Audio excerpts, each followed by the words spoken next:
Hello guys. Welcome to Pika Fiction. So in this video, we will see what if Ash was the chosen one of Xerneas and was destined to marry all fairy-type specialists. If you enjoy these kinds of stories, don't forget to show us some love by hitting the like button and subscribing to the channel. Your support means the world to us. Now, let's start the story. Chapter 1. The stag's shadow. The forest did not welcome Ash Ketchum. It worshipped him, and that was becoming a problem. Ash adjusted the strap of his pack, grimacing as the leather dug into the scar tissue on his shoulder. He took a step, his boot sinking into the mulch of the Route 14 trail, and immediately, the dormant saplings lining the path erupted. Vines thickened, spiraling outward like striking cobras, bursting into bloom in seconds. The scent of accelerated pollen was heavy, cloying, tasting of sugar and ozone. "Cut it out," Ash muttered, his voice raspy. He didn't look at the plants. He kept his eyes forward, fixed on the distant, spiraling lights of Laver City. On his shoulder, Pikachu shifted. The electric mouse was heavier now, broader at the chest, his fur bristling with a static charge that felt less like a spark and more like the hum of a high-voltage wire. Pikachu's ears twitched, swiveling backward to track the unnatural growth. "Pika Pie," he cooed softly, a question, not a greeting. "You're leaking again." "I know," Ash exhaled. He clenched his right hand. Under the fingerless glove, the veins were glowing with a faint, pulsing geometric pattern, the mark of the life-bringer. It burned. It felt like he had pumped liquid caffeine and magma directly into his bloodstream. "Just a few more miles, buddy. Valerie will know what to do. She has to." The woods around Laver were ancient, a tangled canopy of moss and mystery that usually deterred travelers, but tonight, the shadows seemed to bend away from Ash. It was the aura. It had grown dense, oppressive. Since the incident in the Kalos wastelands 3 months ago, since Xerneas had looked at a dying boy and decided the world wasn't done with him yet, Ash had ceased to be merely a trainer. He was a walking battery of infinite energy, and the insulation was stripping away. A sudden rustle in the brush to his left made Pikachu stiffen, sparks dancing off his red cheeks. Ash didn't flinch. He didn't even reach for a pokeball. He simply turned his head, his eyes flashing gold for a fraction of a second. The presence in the bushes, a wild scolipede, hungry and territorial, froze. The insectoid predator chittered, a sound of primal terror, before scrambling backward into the dark, crashing through the undergrowth to get away from the apex predator walking the path.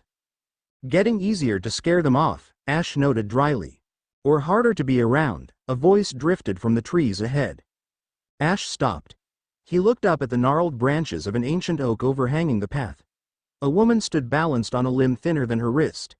She wore a kimono that seemed to shift colors with the wind, drifting between petal pink and night sky violet. Her eyes were huge, eerie, and completely unblinking. One of the Furicid girls. The elite guard of the Laver gym. "Lady Valerie awaits," the girl said, her voice devoid of inflection. She dropped to the ground, landing without a sound, her movement fluid like water. She didn't look Ash in the eye. She looked at his chest, where the heart of Xerneas' power pulsed. "She felt your arrival 3 hours ago. The great tree in the courtyard. It is weeping sap." "My apologies to the gardener," Ash said, stepping forward. The girl flinched, stepping back as if he were a source of intense heat. Ash stopped, sighing. He kept forgetting. The pressure he exerted wasn't just physical. It was spiritual weight. To a fairy-type specialist, sensitive to the ebb and flow of nature, standing next to him must have felt like standing next to a solar flare. "Lead the way. Before I accidentally turn your city into a jungle." The walk into Laver was a blur of cobblestones and wary glances. The city was beautiful, a testament to the union of nature and architecture, with houses built into the living wood of massive trees. Usually, it was a place of whimsy. Tonight, it felt like a fortress bracing for a siege. Ash noticed the details his younger self would have missed. The Furicid girls patrolling the rooftops weren't just dancing. They were positioned in sniper lines. The windows were shuttered. The air was tense. They reached the gym, a massive structure resembling a clockwork treehouse. The heavy oak doors groaned open without being touched. The interior smelled of incense and old magic. At the end of the long hallway, sitting on a throne of woven vines, sat Valerie. She was exactly as he remembered, yet terrifyingly different. Her massive, wing-like sleeves were spread out behind her, and her eyes were closed. A Mr. Mime stood at her right, a Mawile at her left. Both Pokemon bared their teeth as Ash crossed the threshold. "Down," Valerie whispered. Her voice was soft, but it carried the weight of a gavel striking wood. The Pokemon relaxed instantly. Valerie opened her eyes. They were pools of deep, endless black. She looked at Ash, really looked at him, and for the first time in months, Ash didn't feel like a monster. He felt like a problem to be solved. "Ash Ketchum," she said, rising. She floated more than walked, descending the dais. The champion of Alola. The monarch of the world coronation. And now, the vessel. "Valerie," Ash nodded respectfully. He unclipped his pack and let it drop to the floor with a heavy thud. "I was told you could help stabilize the overflow. Professor Sycamore said the fairy-type energy acts as a capacitor." "A capacitor," Valerie repeated, a ghost of a smile touching her painted lips. She circled him, her movements predatory and graceful. She reached out, her pale hand hovering inches from his chest. The air between them crackled, visible sparks of pink and gold colliding. Science tries so hard to quantify the divine. "You are not a machine, Ash. You are a dam holding back an ocean. And the dam is cracking." "Can you fix it?" Ash asked. His patience was thinning. The burning in his veins was spiking, a migraine building behind his eyes. "Fix? No." Valerie stopped in front of him. She looked up, meeting his gaze. "You cannot fix a hurricane. You can only give it a path to follow." She stepped closer, invading his personal space. The scent of lilies was overwhelming. "The energy killing you is creation itself. It seeks a conduit. Alone, you will burn out. Your body is human. It cannot hold a god's soul indefinitely. You need an anchor. Someone who speaks the language of the energy." "An anchor," Ash repeated. Sycamore mentioned a bond. "A marriage," Valerie corrected, her tone sharpening. "Do not shy away from the word. Xerneas is the life Pokemon. Its power is the power of connection, of lineage, of eternity. To ground the lightning, you must ground yourself to the earth. To a partner." Ash ran a hand through his hair, frustrated. "I didn't come here for a wedding, Valerie. I came here so I don't explode and take the Kalos region with me." "They are the same thing." Valerie's voice rose, snapping like a whip. The shadows in the room lengthened. "Do you think I asked for this? The spirits have been screaming your name for weeks. The balance is broken. Yveltal stirs in the cocoon of destruction because it senses the imbalance. If you die, the cycle breaks. If you die, we die." She took a breath, composing herself. "Tonight is the festival of the moon. It is a night of binding. We will perform the rite. It will link my aura to yours. I will act as your vent. When the power becomes too much, it will flow into me, and I will disperse it into the land." Ash looked at her. He saw the steel in her spine. This wasn't romance. This was duty. She was a gym leader, a protector of her city, and she was looking at him like he was a nuclear warhead that needed a containment key. He respected that. "Fine," Ash said, his voice low. "We do the right, but if this puts you in danger." "I am the fairy queen of Kalos," Valerie said, turning her back to him to hide the slight tremble in her hands. "Danger is my trade. Go. Wash. Dress. The ceremony begins at moonrise." The transition from dusty traveler to ceremonial dignitary was uncomfortable.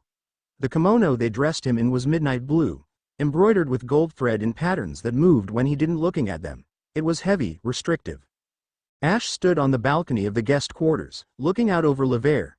The sun had set, and the city was glowing with bioluminescent moss and hanging lanterns. It was breathtaking. "You look ridiculous," a voice deadpanned. Ash cracked a smile. He didn't turn around. "Nice to see you too, Greninja." A shimmer in the air on the railing materialized into the sleek, dark form of the ninja Pokemon. Greninja didn't crouch. He stood tall, his arms crossed, the giant water shuriken on his back humming with latent power. He had returned from the wilds of Kalos 3 days ago, drawn by Ash's condition. "It's traditional," Ash defended, plucking at the silk sleeve. "Valerie says it helps conduct the energy." Greninja narrowed his eyes. "It restricts your movement. If we are attacked, you will trip."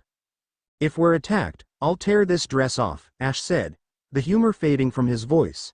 "Is the perimeter secure?" "The perimeter is crowded," Greninja projected his thoughts, the bond between them clear and sharp, unhindered by the chaos of Xerneas' power. Many eyes. Not all friendly. The scent of cold iron is on the wind. Ash's grip on the railing tightened. Cold iron. The signature of the Cobalt Directorate. The Directorate was a rumor that had turned into a nightmare. A coalition of industrialists, tech magnates, and anti-mythological extremists who believed that humanity's reliance on Pokémon, specifically legendary Pokémon, stunted the species' evolution. They didn't use Pokeballs. They used suppression fields, chemical weapons, and kinetic rounds. "They know I'm here," Ash whispered. "They know what you are," Greninja corrected. "Or they suspect. Do we cancel?" "No," Ash pushed off the railing. "If we cancel, I burn out. If I burn out, Xerneas' shard detonates. We do the right. But tell Hawlucha and Dragonite to stay airborne. High altitude. I want eyes on the sky." Greninja nodded once and dissolved into mist. Ash turned back to the room. Pikachu was sitting on a velvet pillow, holding a bowl of high-grade Poke Puffs. The mouse paused mid-chew, ears perking up. "Ready, partner?" Ash asked. Pikachu swallowed and hopped onto Ash's shoulder, his weight familiar and grounding. "Pika, ready." The great hall of the Laver Gym was open to the night sky. The floor was a polished mirror of obsidian, reflecting the full moon overhead. Hundreds of guests, dignitaries, minor nobles of Kalos, and high-ranking trainers, lined the walls. They fell silent as Ash entered. He could feel their stares. They weren't looking at Ash the trainer. They were looking at the legend. The man who had dethroned Leon. The man who had disappeared for months and returned with eyes that looked like molten gold. Valerie stood at the center of the room. She was radiant, wearing a ceremonial kimono so complex it looked like she was wearing a nebula. Her expression was serene, masking the tension Ash could feel radiating off her. As he walked toward her, the floor beneath his feet rippled. Tiny shoots of grass sprouted from the obsidian, blooming and withering in the span of a second with each step he took. "Show off," Valerie murmured as he reached her. "Nervous," Ash countered, keeping his voice low. "Terrified," she admitted, though her face didn't twitch. "Your energy field is dense. It feels like standing under a waterfall. If I fumble the connection, it might kill us both." "I won't let you fall," Ash promised. Valerie looked at him, surprised by the absolute certainty in his tone. "Shall we begin?" She raised her hands. The room darkened. The only light came from the moon and the soft, bioluminescent glow of the fairy-type Pokémon gathered around the perimeter. Floette, Swirlix, Spritzy. They began to chant, a low, harmonic resonance that vibrated in the bones. Valerie stepped forward, taking Ash's hands. Her skin was cool, his was burning hot. By the light of the moon, Valerie recited, her voice echoing, and the grace of the forest, I bind the wandering root to the soil. Ash felt a pull in his chest. It wasn't painful, but it was intense. It felt like a hook catching behind his ribs. The golden light of his aura began to bleed into Valerie's pink mist. I accept the burden, Ash replied, following the script she had drilled into him. I share the weight. The energy flared. A pillar of light erupted around them, blindingly bright. The crowd gasped. Ash gritted his teeth. It worked. He could feel the pressure in his head receding, siphoning off into Valerie. She gasped, her knees buckling slightly under the sudden influx of raw power, but she held on. That was when the glass ceiling shattered. It wasn't a clumsy break. It was a precision detonation. Shards of reinforced glass rained down like daggers. Scatter, Ash roared, his voice amplified by the aura, sounding like a thunderclap. He didn't wait. He tackled Valerie, spinning them both out of the center of the room just as a metallic canister slammed into the obsidian where they had been standing. Hiss. The canister burst open, spewing a thick, heavy purple gas. Poison. Valerie coughed, scrambling to her feet. Her Sylveon leapt from the shadows, wrapping ribbons around her mistress to pull her back. It's anti-magic toxin. The gas didn't just smell bad, it ate energy. The ambient light of the fairy Pokémon sputtered and died. The chant turned into screams of panic as the crowd stampeded for the exits. From the hole in the roof, dark shapes descended. They dropped on rappelling lines, 6 figures clad in sleek, matte gray armor. No faces. No skin showing. Their helmets had singular, glowing red eyes. They didn't carry pokeballs. They carried rifles. Targets confirmed, a mechanical voice rasped from the lead soldier. Subject Alpha. Catch him. Subject Beta. Valerie. Execute. Directorate, Ash spat. He stood up, the ceremonial kimono torn at the shoulder. He ripped the heavy fabric away, revealing the black tactical undershirt he wore beneath. Pikachu, Iron Tail. Pikachu was already moving. He was a blur of yellow lightning. He launched himself at the lead soldier, his tail glowing white-hot. Clang. The soldier didn't dodge. He raised a gauntlet. The steel shimmered with a gray energy field. A dampener. Pikachu's iron tail connected, but instead of slicing through, it bounced off with a shower of sparks. Pikachu recoiled, landing on all fours, hissing. Steel-type energy shielding, Ash analyzed instantly. They're hardened against physical and special attacks. Two of the soldiers leveled their rifles at Valerie. No, Ash didn't run. He flashed. He utilized quick attack, not a move, but the physical application of his enhanced physiology. He covered the 30 feet between them in a heartbeat. He didn't have a weapon, so he used the environment. He stomped on the obsidian floor. Crack. The stone splintered. Vines, reacting to his rage and proximity, burst through the cracks, thick as pythons. They weren't controlled. They were wild thrashing limbs. The vines slammed into the gunmen, knocking their aim off. Laser fire scorched the wall inches from Valerie's head. Get the civilians out, Ash ordered Valerie. I'll handle the trash. You can't fight them alone. They dampen aura, Valerie shouted, summoning her Mawile. I'm not using aura, Ash growled. He grabbed a discarded metal stanchion from the crowd barrier, bending the steel bar as if it were aluminum. I'm using physics. Ash spun the metal bar and charged. The fight was brutal and fast. This wasn't a Pokemon battle. This was close-quarters combat. Ash moved with the experience of someone who had fought alongside Lucario and Greninja for years. He parried a rifle butt with his makeshift staff, swept the soldier's legs, and then, in a move that shocked the room, channeled Pikachu's electricity through himself. Thunderbolt! Ash yelled. Pikachu, clinging to Ash's back, discharged a massive bolt of lightning. It didn't hit the soldiers directly, it hit Ash. Ash's body, now a superconductor thanks to the Xerneas energy, amplified the voltage. He slammed his electrified palm into the chest plate of the soldier on the ground. The dampening field overloaded. The suit short-circuited with a deafening pop. The soldier went limp. 1, Ash counted. The remaining 5 soldiers adjusted tactics. Threat level escalated. Subject Alpha is hostile. Engage lethal force. They spread out, their movements coordinated. They weren't just soldiers, they were a pack. They opened fire with kinetic rounds, bullets. Ash dodged, but he wasn't fast enough to evade them all. A round grazed his cheek, drawing blood. Another pinged off his robotic arm. A gift from Clemont after the incident, leaving a dent. Greninja. Now. The shadows on the wall detached. Greninja didn't emerge. He materialized in the center of the formation. Water shurikens flew, but these weren't normal water. They were compressed, high-pressure cutters. They sliced through the barrels of 2 rifles before the soldiers could react. Simultaneously, the roof tore open further. Dragonite dropped like a meteor, slamming into the floor and creating a shockwave that knocked the remaining soldiers off their feet. It's over, Ash said, stepping through the dust. His eyes were glowing brightly now, the gold drowning out the brown. The vines in the room were writhing, sensing his adrenaline. They began to wrap around the fallen soldiers, binding them tight. The leader of the squad, lying pinned under a vine, looked up at Ash. The red eye of his helmet flickered. You are an abomination, the soldier wheezed. Marshal Kincaid will correct the error. Tell Kincaid, Ash said, leaning down, his voice vibrating with 2 tones, his own, and something ancient and echoing, that if he comes for my family again, I won't just break his toys, I'll break his war. Ash placed a hand on the soldier's chest. He didn't hurt him. He pulsed the life energy. The soldier gasped as moss instantly grew over his armor, freezing the joints, locking him in a living statue of vegetation. Silence fell over the gym.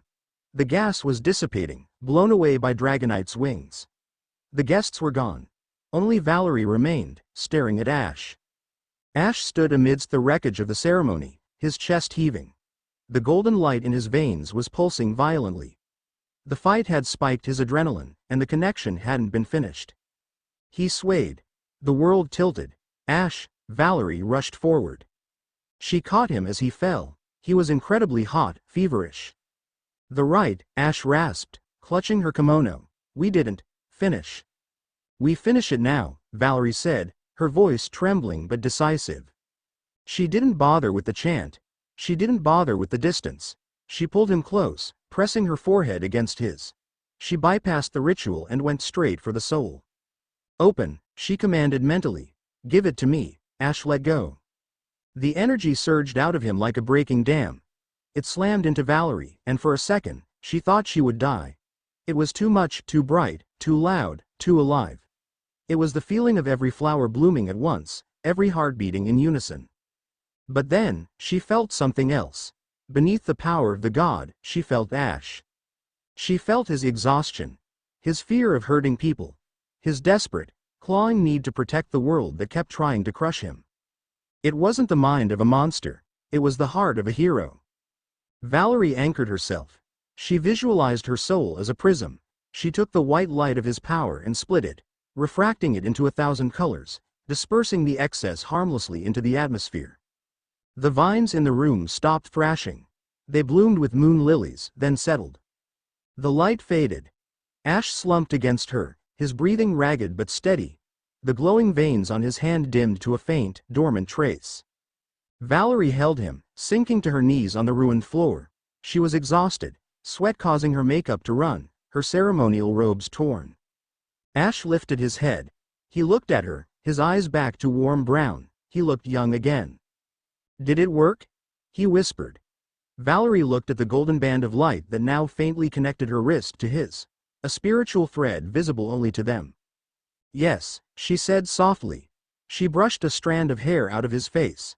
The fear she had felt earlier was gone, replaced by a strange, fierce protectiveness. She realized, with a jolt, that the directorate had made a fatal mistake. They had tried to kill him to stop the prophecy. Instead, they had forced her to choose a side. It worked, Valerie confirmed. She looked at the frozen, moss-covered soldiers. Her eyes hardened. "And now, my husband, we have a war to plan." Ash managed a weak, tired grin. "I hate wars. They always ruin dinner." Chapter 1 End. Chapter 2. Gossamer and steel. The connection didn't feel like a marriage. It felt like a persistent, phantom itch at the base of Ash's skull. Ash woke up staring at a ceiling made of living woven branches. For a moment, he panicked, disoriented by the heavy scent of potpourri and the lack of a tent flap. Then the memory of the night before crashed down, the glass shattering, the soldiers, the desperate, blinding rush of energy. He sat up, wincing. His body felt light, dangerously so, like an astronaut acclimating to gravity after months in space. The constant, grinding pressure of Xerneas' power was gone, replaced by a steady, rhythmic flow. Thump thump. Thump thump. It wasn't his heartbeat, it was hers. Ash looked at his wrist. The golden band of light was invisible now, but he could feel it. He looked across the large, open-air suite. Valerie was sitting at a low tea table near the balcony, her back to him. She was out of her ceremonial armor, wearing a simpler, loose-fitting robe of pale lilac. She wasn't moving, but Ash could feel her annoyance radiating through the bond like static electricity. "You snore," she said, not turning around. "I do not," Ash protested, swinging his legs out of bed. He realized he was wearing silk pajamas. He hated silk. Pikachu does. He purrs when he sleeps. Pikachu is with the nurse, Valerie corrected, pouring tea. He overexerted his electrical sac breaking that soldier's dampening field. He needs rest. As do you. Ash stood up. He felt different. Clearer. "I feel fine. Better than fine." "That is because I am currently filtering the excess radiation you are emitting," Valerie said, finally turning. Her eyes were tired, dark circles faint beneath the makeup she hadn't fully removed. "Do you have any idea how loud your soul is, Ash Ketchum? It is like living inside a thunderstorm." Ash rubbed the back of his neck, guilt pricking at him. "Sorry. I don't know how to turn it off." "We know," she sighed, gesturing for him to sit. "That is the first lesson. Sit. Drink." Ash sat. The tea was bitter and floral. So, we're bonded. Anchored, Valerie corrected sharply. Do not mistake this for a fairy tale romance. This is a biological life support system. I am the ground wire. You are the generator. If I sever the link, you explode. If you draw too much power, I burn out. She placed her cup down with a deliberate clink. The directorate knows this. That attack last night was a probe. They wanted to test your defenses before the bond was solidified. They failed, but they will return. Let them, Ash said, his voice hardening. The golden flash flickered in his eyes. I'll handle them. With what? Valerie challenged. Brute force. Lightning. You destroyed my floor, Ash. You turned a sacred ceremonial hall into a trench. You fight like a dragon, all fire and impact. Xerneas is not a dragon. Xerneas is life. Life does not destroy unless it must. Life adapts. Life overgrows. She stood up, her sleeves flowing like liquid. Come. We are going to the deep woods. If you are to be the king of the fairies, you must learn that a hammer is not the only tool in the box. The deep woods behind Lavere City were a restricted zone, a place where the barrier between the material world and the Fey Wilds was thin. The trees here were massive, their roots twisting like dormant serpents. The bond allows us to share intent, Valerie explained, walking ahead of him. Her Mr. Mime and Mawile trailed her, alert. I can feel your emotions. You can feel mine. In battle, this should allow for perfect synchronization. But right now, you are a chaotic mess of instinct. Instinct keeps me alive, Ash argued, ducking under a glowing vine. Instinct is reactive. Creation is active. Valerie stopped in a clearing. Attack me. Ash blinked. What? Attack me, she repeated calmly. Use the power. Not your Pokemon, you. Ash hesitated. Valerie, I could hurt you. You are arrogant, she said, her voice cool. Try. Ash frowned. He focused on the energy in his chest. He didn't want to hurt her, so he aimed for a grapple, a simple burst of speed to pin her. He pushed off the ground, the grass exploding beneath his boot. He was fast, faster than any human had a right to be. He reached for her. Valerie didn't move her feet, she simply tilted. Ash grabbed empty air. He stumbled, turning. Valerie was behind him.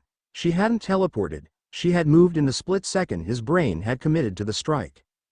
Too linear, she critiqued. You move in straight lines. Nature curves. Ash gritted his teeth. He tried again. This time, he used the vines. He willed the roots to snare her ankles. The roots shot up. Valerie stepped onto one, using it as a staircase, launching herself into the air.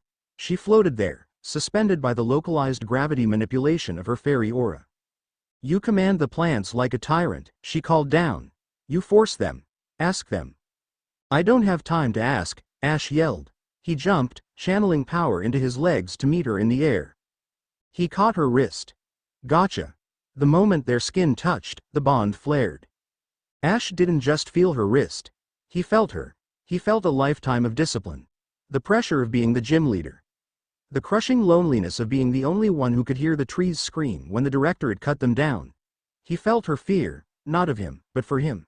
She was terrified that he was going to die young, just like the stories said chosen ones always did. The emotional feedback loop hit Ash like a physical punch.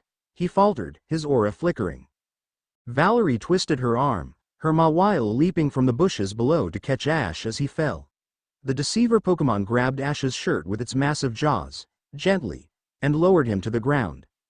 Ash landed on his back, breathless. Valerie landed softly beside him. She wasn't gloating, she looked shaken. You saw that, she whispered. Ash sat up, rubbing his chest. The connection was open. He couldn't block it. You're lonely. Valerie looked away, her mask of composure cracking. A queen is always apart from the hive. It is the price of the crown. It doesn't have to be, Ash said softly. Valerie, I'm not here to be another burden. I'm here to be the partner. You don't have to carry the city alone anymore. Valerie looked at him, her eyes wide. For a second, the air between them softened. The marriage stopped feeling like a political treaty and started feeling like a possibility. Then, the sky turned orange. A siren wailed in the distance, a mechanical, jarring shriek that cut through the peace of the forest. Ash's head snapped up. That came from the north ridge. Valerie went pale. The windbreak, if they breach that. She didn't finish. She pulled a compact mirror from her sleeve, a comms device. Report. Lady Valerie. A furricid girl's voice crackled, panic evident. Incendiaries. They're dropping incendiaries. The fire. Water isn't stopping it, it's eating the water. Chemical fire, Ash growled, standing up. The fatigue was gone, replaced by cold focus. Directorate. The comms device crackled again, but this time, the voice was different. Deep, synthetic, calm. Lady Valerie. Mr. Ketchum. I trust you are enjoying the honeymoon. Ash grabbed the mirror. Kincaid. Hi Marshal Kincaid, the voice corrected. I warned the council that you would be difficult to remove. They preferred assassination. I prefer scorched earth. If I cannot kill the host, I will burn the habitat. You're burning a forest, Ash snarled. There are Pokemon in there. There are biological resources. Acceptable collateral. Surrender, Ketchum. Walk out of the woods, and I turn off the fuel valves. Stay, and you can rule over a kingdom of Ash. The line went dead. Ash looked at Valerie. She was trembling. Not from fear, but from rage. The forest was her family. We have to go, Ash said. We can't stop it, Valerie whispered, horror dawning on her face.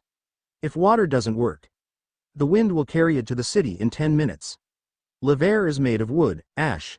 It will be a massacre. Then we don't use water, Ash said. He grabbed her hand. We use us. The north ridge was an inferno. The heat was blistering. The fire wasn't orange. It was a sickly, chemical green. It clung to the trees like slime, devouring bark and leaf with a hissing roar.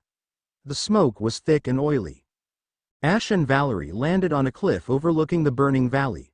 Greninja and Dragonite were already there, trying to create windbreaks, but the fire was spreading too fast. It's too much, Valerie coughed, holding her sleeve over her mouth.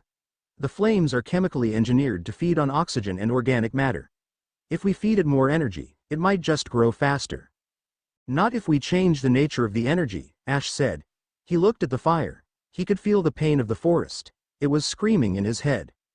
What are you doing? Valerie asked as Ash stepped toward the edge. Valerie, Ash turned to her. You said I fight like a dragon. Show me how to fight like a fairy. Valerie stared at him. She understood. You cannot control this much power alone, she said. I'm not alone. Ash held out his hand. The mark of the Life-Bringer glowed blindingly bright. Valerie took his hand. Mime, Mawile, Sylveon, Valerie shouted, throwing 3 Pokeballs.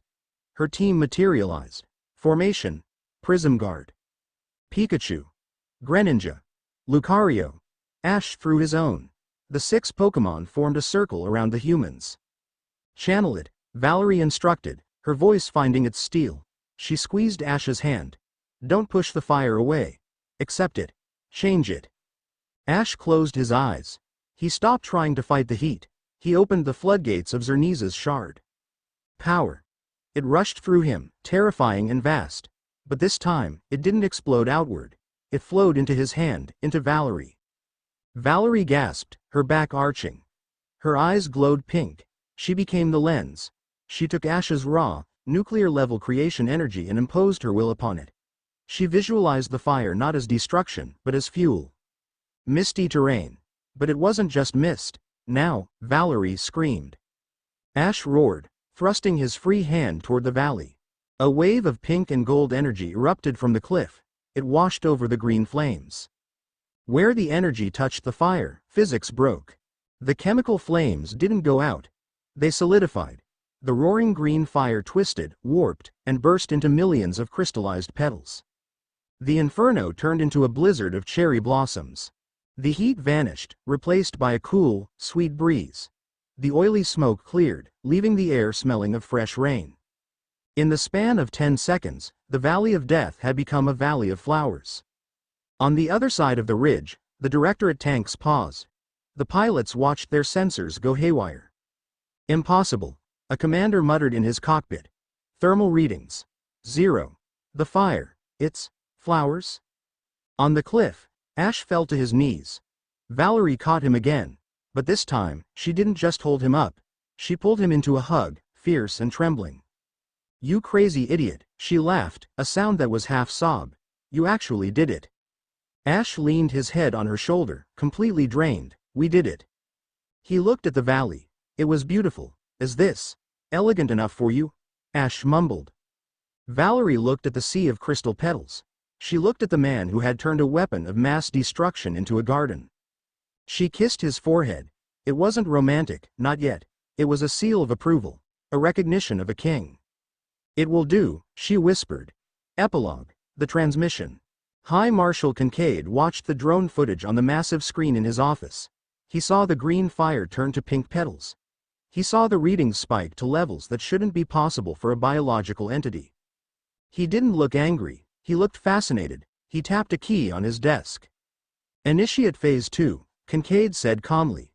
"The Kalos experiment is a failure. The target is too entrenched. We need leverage." "Target?" a subordinate asked. "Ketchum is the shield," Kincaid said, standing up and walking to the window overlooking the smog-choked industrial sector.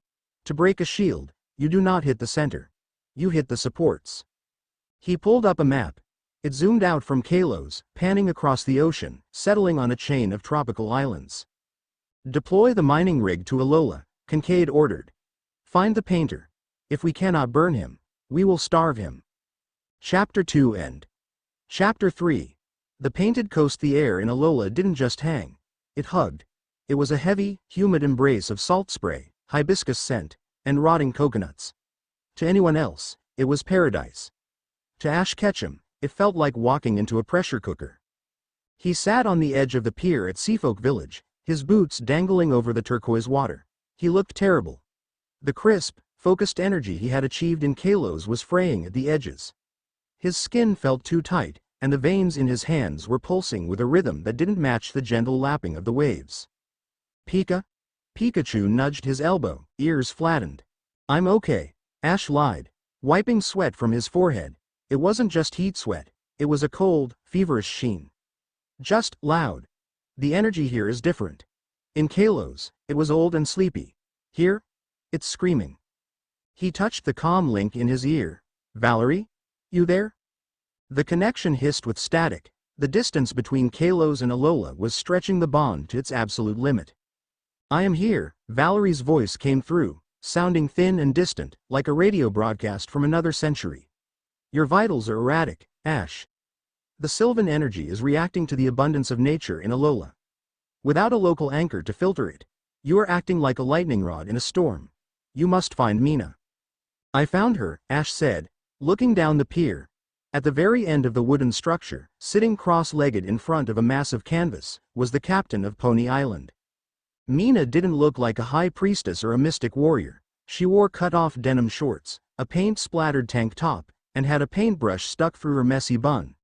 She was humming, dabbing vibrant streaks of violet and neon orange onto the canvas. Ash stood up. The wooden planks groaned, not from his weight, but because the wood was rapidly sprouting moss where he had been sitting. He sighed, shook the sudden growth off his boots, and walked toward her. Mina didn't turn around. "You're blocking my light, brah." "Sorry." Ash stepped to the side. "Mina, I'm Ash." "I know who you are," Mina said, dipping her brush into a jar of water that instantly turned a murky gray. "Ash Ketchum. The Alalan champion. The guy who glows in the dark. Xerneas' new boyfriend." She finally looked at him. Her eyes were sharp, intelligent, contrasting with her lazy drawl. She looked at the glowing veins on his neck, then at the moss spreading from his footsteps. "You look like you're about to pop," she observed. "That's why I'm here," Ash said, leaning against the railing to steady himself. "Valerie says you're the only one in Alola with the resonance to handle the overflow. I need an anchor, Mina." Mina turned back to her painting.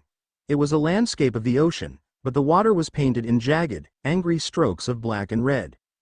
"Yeah, I got the memo," she said, scrubbing a spot on the canvas. "Valerie called. Said I needed to do my duty, and bind my soul to the avatar of life. Sounds heavy." "It is," Ash admitted. "Pass," Mina said. Ash blinked. The headache behind his eyes throbbed. "Pass? I'm an artist, Ash. I need freedom. Flo, Mina gestured vaguely with her brush. This whole destined marriage thing. It's a cage. I can't be tied down to a king, or a god, or a duty. I go where the wind takes me. If I anchor you, I'm stuck. No offense, you seem like a nice dude, but I'm not looking for a husband. Especially not a radioactive one. Ash stared at her. In Kalos, Valerie had treated the bond as a grim necessity, a sacrifice for the greater good. He had expected resistance, maybe fear. He hadn't expected a casual refusal. The pressure in his chest spiked. A wave of dizziness hit him, and the water below the pier suddenly erupted with a burst of accelerated coral growth, breaching the surface with a wet crunch. Mina glanced at the coral, then back at him, raising an eyebrow. Ash exhaled slowly, forcing the power back down. It hurt. It felt like swallowing broken glass. Okay, Ash said. Mina paused. Okay. I'm not here to force you, Ash said, straightening up. He flinched as a spark of uncontrolled energy arced from his shoulder to the railing, scorching the wood. If you don't want the bond, I won't make you do it. That's not who I am. So, what? You're just gonna explode. I'll leave, Ash said, turning around. I'll go to the Ultra Ruin. It's empty dimensions away. If I detonate there, I won't hurt anyone. He whistled for Dragonite. Mina stopped painting. She watched him walk away. She saw the tremor in his hands. She saw the way Pikachu looked at him, with terrified devotion. Wait, Mina called out. Ash stopped. Before she could speak, the ocean screamed. It wasn't a metaphor. A sound like grinding metal and dying whales tore through the air, vibrating the marrow of everyone on the pier. The water in the harbor receded rapidly, sucked out toward the horizon. Tsunami. Ash spun around, eyes widening. No, Mina stood up, her face draining of color. She dropped her brush. Look. On the horizon, where the sky met the sea, a structure was rising. It wasn't a Pokemon, it was a machine. A massive, black metal rig, towering hundreds of feet high, was emerging from the waves on hydraulic stilts. It looked like a tick burrowing into the skin of the planet. The Directorate logo, a stylized, angular gear, was painted in white on the side. What is that? Mina whispered. It's a vampire rig, Ash growled. The gold in his eyes flared, burning away the fatigue. They aren't drilling for oil. They're drilling for ley lines. They're sucking the infinity energy directly out of the Tapis domain. As if in response, a purple fog began to roll in from the recession of the tide. The water that remained turned choppy and violent. From the mist, a figure emerged. It hovered over the water, its shell closed tight. Tapu Fini. Ash recognized the guardian deity of Pony Island. But something was wrong. The deity's shell wasn't its usual vibrant purple. It was dull, grayish. And when it opened, Tapu Fini's eyes weren't benevolent. They were glowing with a frantic, red madness. The rig, Ash realized instantly. It's disrupting the energy flow. It's driving the guardian insane. Tapu Fini shrieked, a sound of pure sonic agony. It raised a hand, and the ocean obeyed. A wall of water, 50 feet high, rose up, aiming not at the rig, but at the shore, at the village. She thinks we did it, Mina gasped. She thinks the village is hurting her. Get the people out, Ash ordered. The command voice was back. He wasn't the tired traveler anymore. He was the general. Pikachu, Dragonite, on me. Ash didn't run away from the water. He ran toward it. Ash, are you crazy? Mina shouted. That's a god. And I'm a headache she can't get rid of, Ash yelled back. He reached the end of the pier just as the wave crested. He didn't have time to be subtle. He needed to be a wall. Xerneas. Ash roared. Geomancy. He didn't have a Pokemon use the move. He used it himself. He stomped his foot. The wooden pier shattered, and massive roots of glowing white timber exploded from the seabed below.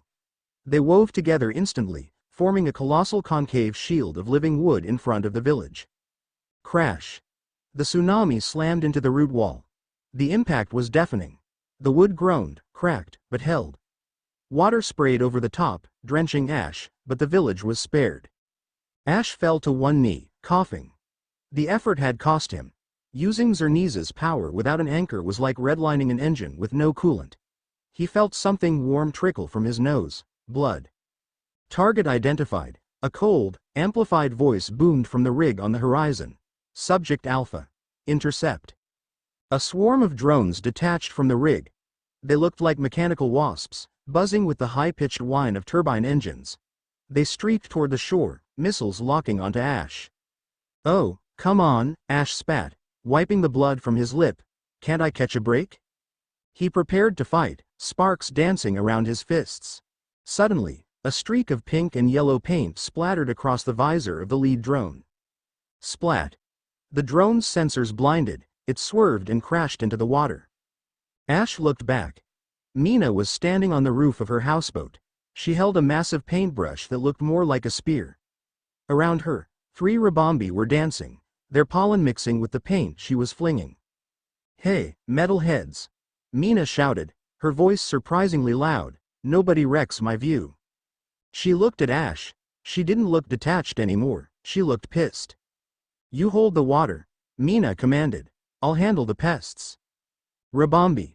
Pollen puff. Use the paint as a medium. The Rabombi swarmed, coating the drones in sticky, colorful goo that gummed up their rotors.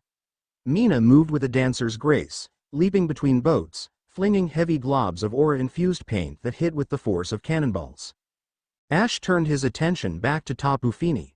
The Guardian was preparing another attack, a moonblast, but dark and corrupted. "Fini, listen to me." Ash projected his thoughts, trying to use the aura. "It's not us, it's the machine." Tapu Fini screamed again, deaf to reason. The corrupted energy from the rig was blinding her.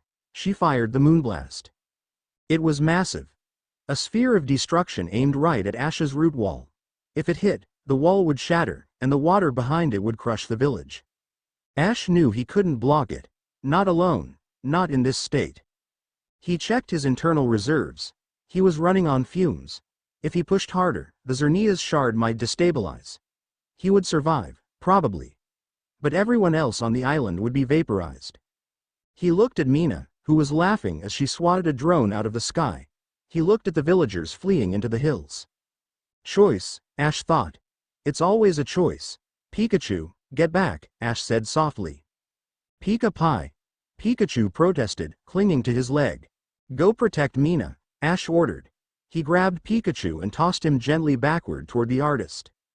Ash turned to face the incoming moonblast. He took a deep breath. He dropped the barrier. Instead of blocking, he opened his arms. "Come on then," he whispered. He channeled every ounce of life energy he had into his chest, creating a gravity well. He wasn't going to stop the attack, he was going to absorb it. The moonblast hit him. It was like being hit by a train made of light. The pain was absolute. The dark fairy energy tore at his skin, clashing violently with the golden aura of Xerneas. The pier beneath him vaporized. "Ash!" Mina's scream cut through the noise. Ash gritted his teeth, his vision going white. He held the energy. He compressed it. He refused to let it pass him. His body began to crack. Literally. Glowing fissures appeared on his arms and face. "Hold it. Hold it. Hold it." He redirected the energy, firing it upward in a beam of pure light that pierced the clouds, dissipating harmlessly into the stratosphere. Then, he collapsed. He fell face first into the shallow water of the reef. Silence returned to the bay, broken only by the hum of the distant rig. Tapu Fini hovered, confused, sensing the sudden absence of the threat. Mina was there in seconds. She splashed into the water, dropping her brush. She grabbed Ash and flipped him over. He wasn't breathing.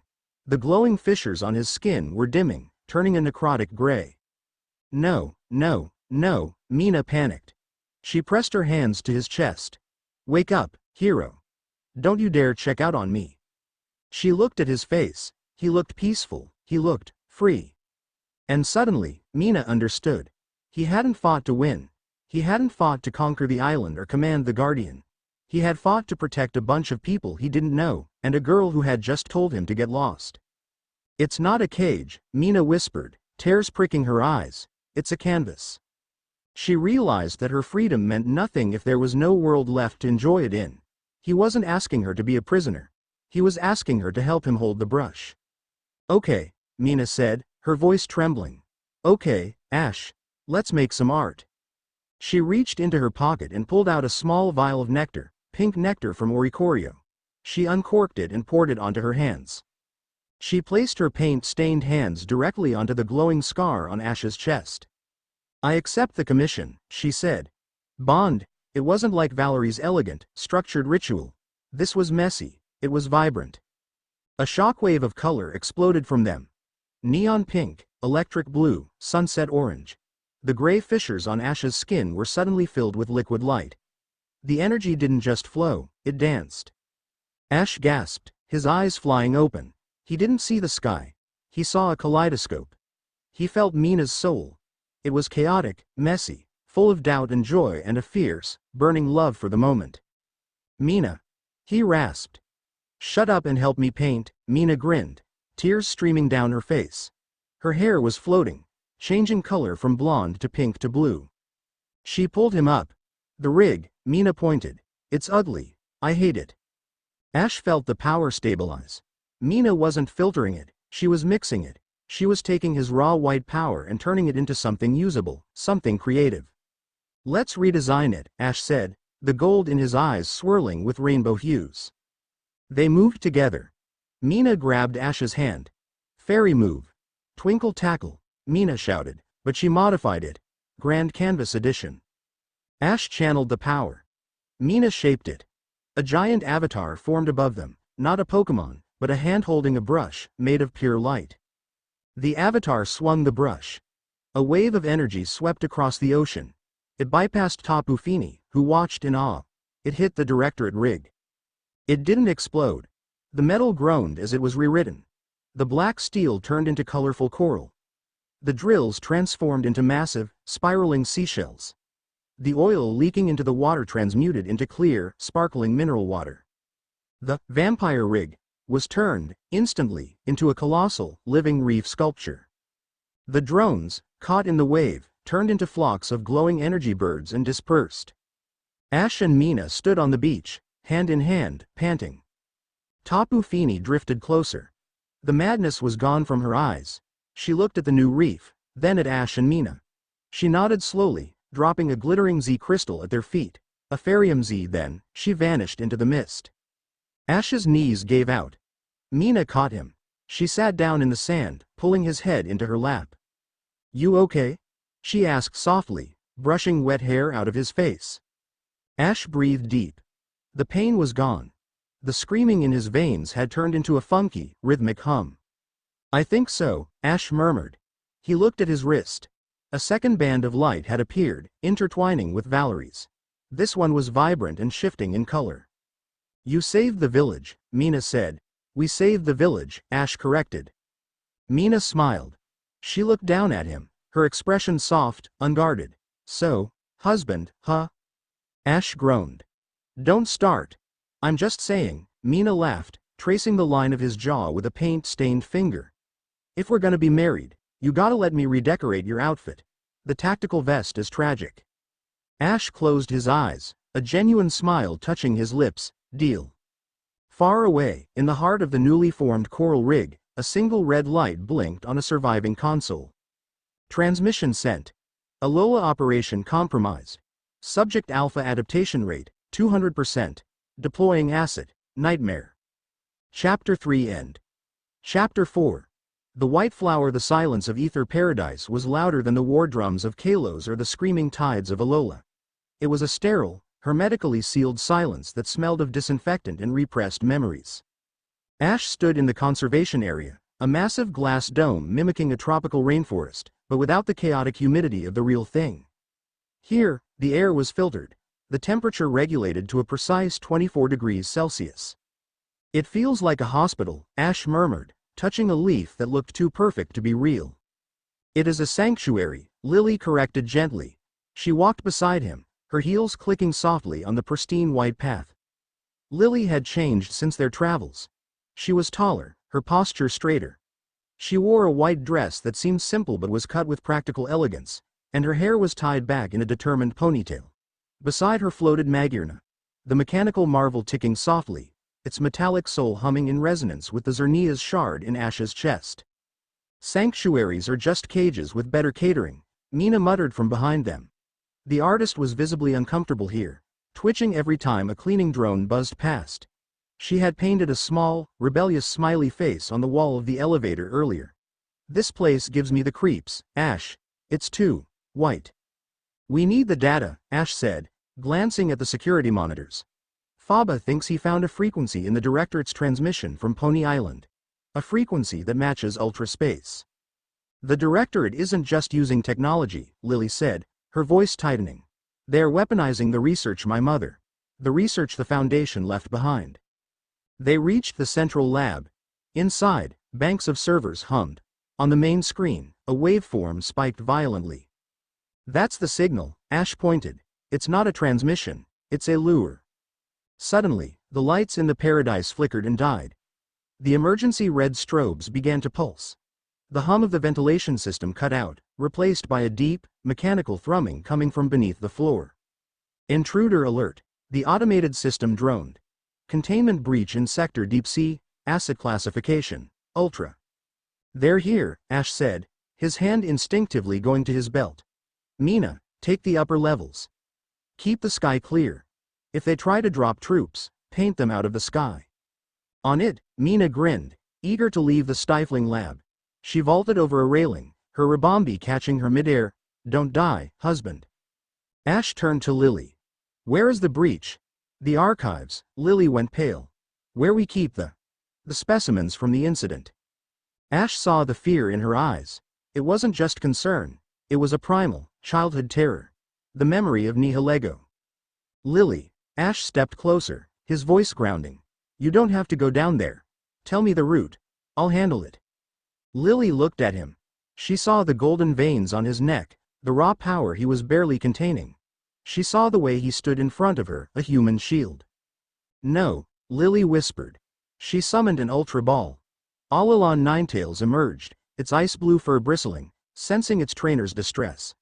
"I spent my whole life running from those memories. If I let you go alone, I'm just running again." She looked at Magirna. The robot offered a flower to her. Lily took it, crushing the stem in her hand. "Let's go." The lower levels were a nightmare of flickering shadows and hissing steam. The Directorate hadn't sent an army this time. They had sent a hit squad. Bodies of Ether Foundation guards littered the hallway, not dead, but paralyzed. Their skin was pale, their eyes wide and vacant, drool pooling at their mouths. "Neurotoxins," Ash analyzed, kneeling beside a guard. He placed a hand on the man's chest, pulsing a small burst of life energy to stabilize his heart rate. "They're using toxins derived from Nihilego," Lily finished, her voice trembling. They reached the heavy blast doors of the archive. The metal was bent outward, as if something massive had punched through from the other side. Ash signaled for silence. He didn't use Pikachu this time. The corridors were too narrow, and electricity would arc to the metal walls. He needed precision. He stepped through the breach. The archive was a cavernous room filled with stasis tanks. In the center, a squad of 5 Directorate operatives was setting up a containment unit around a specific tank. But they weren't wearing the standard gray armor. These soldiers wore sleek, white biosuits that looked disturbingly organic, like jellyfish skin stretched over muscle. "Target acquired," one soldier said. His voice was wet, gurgling. "Magirna." "Get away from it," Lily shouted. "Snowy, Aurora Vale." Alalan Ninetails howled, creating a shimmering curtain of light. The soldiers turned. They didn't fire bullets. They opened their mouths, or the faceplates where mouths should be, and shrieked. It was a sonic attack, layered with a psychic frequency. Lily screamed, clutching her head. The sound wasn't just noise, it was fear. It triggered the amygdala directly. Ash growled, the Xerneas energy flaring to protect his mind. He charged. He moved faster than the sound. He slammed into the nearest soldier, expecting the clank of armor. Instead, his fist sank into something soft and rubbery. The soldier's suit absorbed the impact, rippling like gelatin. "What the?" Ash recoiled. The soldier grabbed Ash's arm. The suit's material elongated, wrapping around Ash's wrist like a tentacle. It burned. Parasitic armor, Ash realized with horror. They're wearing synthetic ultra beasts. He couldn't shake it. The substance was tightening, injecting a numbing agent into his bloodstream. "Pikachu." "Iron Tail." Pikachu leapt from Ash's shoulder. slicing through the tentacle arm with a glowing metallic tail. The soldier shrieked, a sound that was definitely not human, and dissolved into a puddle of purple sludge. "They aren't people," Ash shouted, backing up. "Lily, they're bioweapons. Don't let them touch you." But Lily wasn't moving. She was staring at the center of the room. From the shadows of the broken stasis tanks, a massive shape emerged. It floated, its body a translucent bell of glass and fluid, its tentacles trailing like ribbons of nervous tissue. A Nihilego. But this one was modified. Cybernetic implants were drilled into its jelly-like flesh. Red lights blinked within its dome. It drifted toward Lily. "Mother." Lily whimpered, her eyes glazing over. The trauma of her possession, the years of fear, the image of Lucamine taken by the beast. It all crashed down on her. She dropped to her knees. Ninetails barked frantically, nudging her, but Lily was catatonic. The Directorate soldiers, the sludge men, ignored Ash. They moved toward Magirna. Ash had a choice. Save the robot, and the infinite energy source the enemy wanted. Or save Lily, who was physically unharmed but mentally shattering. It wasn't a choice. Ash abandoned Magirna. He sprinted toward Lily. The Cyber Nihilego lashed out with a tentacle. Ash caught it. His bare hand gripped the poisonous limb. The neurotoxins flooded his system, trying to paralyze him, trying to make him see his worst nightmares. Ash saw them. He saw Pikachu dying. He saw his mother crying. He saw the world burning because he wasn't strong enough. He gritted his teeth, his eyes turning molten gold. "Is that all you got?" Ash roared at the beast. "I've looked God in the eye. You're just a jellyfish?" He yanked the tentacle. The Ultra Beast, shocked by the resistance, was pulled forward. Ash slammed his other fist into its cybernetic core. Crack. The beast wailed and retreated, floating high into the rafters. Ash dropped to his knees in front of Lily. His hand was purple and swollen from the poison, but his healing factor was already fighting it. "Lily," Ash said, gripping her shoulders, "look at me." Lily stared through him. I can't move. It's going to take me." "It's not going to take you," Ash said firmly. "I am right here." "You can't stop it," she sobbed, tears spilling down her face. "It's inside my head, Ash. It's always been there." "Then let me in too," Ash said. He didn't wait for permission. The situation was critical. The sludge soldiers were dragging Magirna away. Ash pressed his forehead against Lily's. "Connect." He didn't use the gentle, guiding hand he used with Valerie. He didn't use the chaotic spark he used with Mina. He used pure, unadulterated warmth. He pushed his soul into hers. He didn't try to fight her fear. He simply flooded her darkness with his light. He showed her how he saw her. He didn't see a victim. He saw the girl who stood up to her mother. He saw the girl who crossed a region to save a frantic Nebula. He saw the strongest, kindest heart he knew. "You are not broken, Lily," Ash's voice echoed in her mind. "You're the white flower. You survived the winter." Lily gasped. The paralysis broke. She felt him. He was a burning star in her mind, chasing away the shadows. But more than that, she felt his trust. He was trusting her with his life. He was trusting her to save him. The Xerneas energy poured into her. It didn't burn. It felt like a warm bath. It felt like coming home. Lily's eyes snapped open. They weren't blue anymore. They were shining with a brilliant, pearlescent white light. "Magirna," Lily commanded. Her voice wasn't shaky, it was regal. The soul heart of the artificial Pokémon flared. The sludge soldiers dragging it suddenly stopped as the robot grew heavy, impossibly heavy. Lily stood up. The air around her temperature dropped. Frost began to form on the floor, but it wasn't cold, it was preserving. "Get away from my family," Lily whispered. She raised her hand. Ash, still kneeling, placed his hand over hers. "Together," he said. "Z-move," Lily declared. But she didn't do the dance. She didn't need to, she was the crystal. "Sub-Zero Slammer?" Ash asked, feeling the ice energy building. "No," Lily said, her hair floating in an anti-gravity halo. "This is something new. Soul Heart Salvation." Alalan Ninetails and Magirna howled in unison. A beam of pure, white light erupted from Lily and Ash. It didn't destroy the room. It didn't break the glass tanks. It passed through the sludge soldiers. The Directorate bioweapons didn't explode. They stopped moving. The purple sludge turned clear. The aggression melted away. The biological matrix holding them together simply let go. They dissolved into harmless puddles of saline water. The beam hit the cyber nihilego in the rafters. The beast shrieked as the cybernetics were purged from its body. The metal implants fell to the floor with a clatter. The nihilego, cleansed of the Directorate's control, shrank down, turning translucent and docile. It floated down, landing gently in Lily's hand like a lost child. The light faded. Ash sat back on his heels, exhausted. The purple swelling in his hand was gone. Lily stood there, glowing faintly. She looked at the small nihilego in her arms. She didn't flinch. She stroked its jelly dome. "Go home," she whispered to it.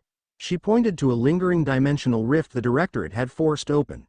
The nihilego chirped and floated through, vanishing as the rift sealed. Lily turned to Ash.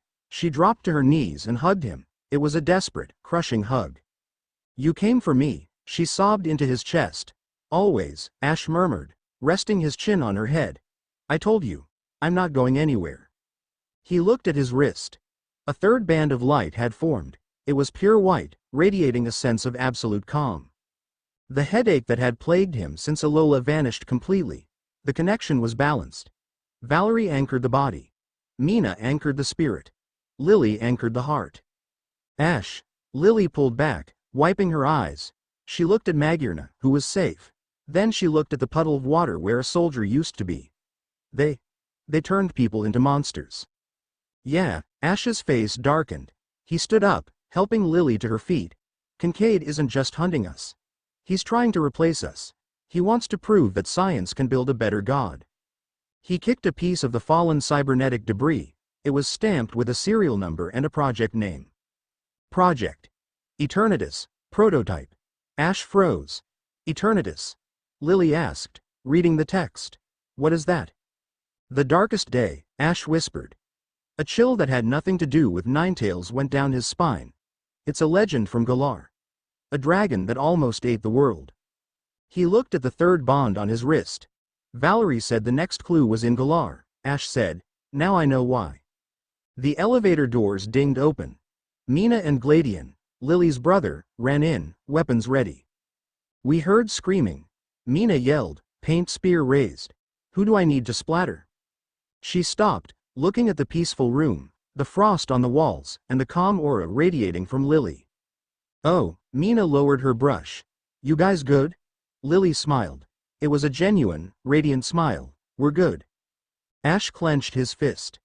The power of Xerneas was humming smoothly now, like a well-tuned engine. He felt stronger than he ever had. "Pack your bags," Ash said to the group. "We're going to Galar." Chapter 4 End. Chapter 5. Glimwood Tangle's Galar didn't smell like nature. It smelled like electricity and grape soda. Ash stepped off the train in the dense, twilight-locked forest of Glimwood, and immediately felt the hair on his arms stand up. The ambient energy here was thick, heavy, and fundamentally different from the flowing, natural currents of Kalos or Alola. The air was saturated with Dynamax particles, chaos energy. "It feels oily," Lily whispered, hugging her arms. She was walking beside him, her white dress glowing softly in the perpetual gloom of the forest. Beside her, Alalan Vulpix sneezed, shaking its head. "It's ancient," Mina added, poking a glowing blue mushroom with the end of her paint spear. "But not the good kind of ancient. It feels like the air is holding its breath." Ash adjusted his gloves. The three bands of light on his wrist, Valerie's gold, Mina's kaleidoscope, and Lily's pearl white, were humming in a dissonant chord. They didn't like Galar. The Xerneas energy in his chest felt compressed here, fighting against the atmospheric pressure of the region. "We need to find Opal," Ash said, scanning the twisting path ahead. "Valerie said she's the oldest fairy specialist alive. If anyone knows how to counter the Directorate's Eternatus project, it's her. Or she might turn us into tea cakes," Mina muttered. "I heard she's creepy." They walked deeper into the tangle. The trees here were twisted, their bark pale and smooth like bone. Bioluminescent spores drifted in the air, sticking to Ash's clothes. Every shadow felt like it was watching them. Suddenly, the path ahead lit up with blinding pink spotlights. "Halt!" A voice amplified by a megaphone boomed through the trees. Ash didn't flinch. He just sighed. Does anyone just say, hello, anymore? A figure emerged from the fog, flanked by two oversized bodyguards wearing the uniform of the Macrocosmos Corporation, but the logos had been painted over with the Directorate's gear symbol. The figure was a young man with fluffy, cream-colored hair and a magenta coat that looked too expensive to be worn in a forest. He looked at Ash with a sneer that seemed practiced in a mirror. Bede. Ash recognized him from the World Coronation Series reports. The Challenger. The true chosen, Bede corrected, snapping his fingers. The spotlights focused on him. I was expecting the so-called King of Fairies to look more regal. You look like a vagrant. I've been busy, Ash said dryly. Get out of the way, Bede. I need to see Opal. Madam Opal is not seeing visitors, Bede declared, stepping closer. He held a pokeball with a grip so tight his knuckles were white. Especially not frauds. The Directorate told me about you, Ketchum. You're a biological anomaly. A mistake. You stole the power of Xerneas. Ash narrowed his eyes. Is that what Kincaid told you? High Marshal Kincaid recognized my potential, Bede shouted, his composure cracking for a second. He gave me the power to surpass the legends. I don't need a tree god to be strong. I have this. Bede raised his wrist. He wasn't wearing a standard Dynamax band. He was wearing a gauntlet made of matte black steel, pulsing with a sick, purple vein of light. That's a dark star band, Lily gasped. Ash, that emits high-frequency radiation. It forces Pokémon to Gigantamax painfully. It burns their life force. It draws out their true power, Bede retorted. He threw his ball. Hatterene, silence him. The silent Pokémon materialized. But she didn't look serene. Her eyes were bloodshot, and a dark aura steamed off her body. She shrieked, clutching her head. Bede, stop. Ash stepped forward, his hand raised. She's in pain. She is evolving. Bede slammed his hand onto the black gauntlet. Gigantamax. The forest shook. The sky tore open above them, swirling with red and black clouds. Hatterene grew, expanding rapidly until she towered over the trees. But the transformation was wrong. Her form was glitching, the elegant ribbons turning into jagged, static-filled claws. The wind picked up, howling through the tangle. Mina, Lily, back up, Ash ordered. We can help, Mina shouted, reaching for her Pokeballs. No, Ash's eyes flashed gold. This isn't a team fight. He wants the king. He gets the king. Ash walked toward the towering monstrosity. He didn't send out a Pokémon immediately, he just walked. The Gigantamax Hatterene looked down. The madness in her eyes locked onto the immense source of life energy walking toward her. She raised a massive tentacle arm to crush him. Pikachu, Ash said calmly. Speed form. Pikachu didn't just run. He vanished. He was a yellow blur zigzagging up the falling tentacle. G-Max Smite. Bede screamed, his face contorted with manic glee. Lightning, purple and corrupted, rained down from the Hatterene's halo. It scorched the earth, turning the ancient mushrooms to ash. Ash didn't dodge. He flared his aura. A golden dome of energy expanded from his body, deflecting the lightning. He kept walking. Is that it? Ash shouted over the roar of the storm. Is that the power Kincaid gave you? It's sloppy, it's loud, it has no heart. Shut up, Bede shrieked. Crush him. Hatterene swung again, a physical blow meant to flatten the forest. Ash stopped. He looked up at the descending limb, the size of a train car. Lucario, Ash whispered. Intercept. The aura Pokémon burst from his ball. He didn't Mega Evolve. He didn't need to. He was synchronized with Ash's Xerneas enhanced aura. Lucario caught the G-Max attack. Boom. The ground cratered beneath them, but Lucario held the giant tentacle up with two hands, his knees buckling slightly. Now, Pikachu, Ash commanded. Thunderbolt, aim for the halo. Pikachu, who had reached the top of the giant Pokémon's head, unleashed a precise, surgical bolt of electricity. He didn't aim to hurt Hatterene.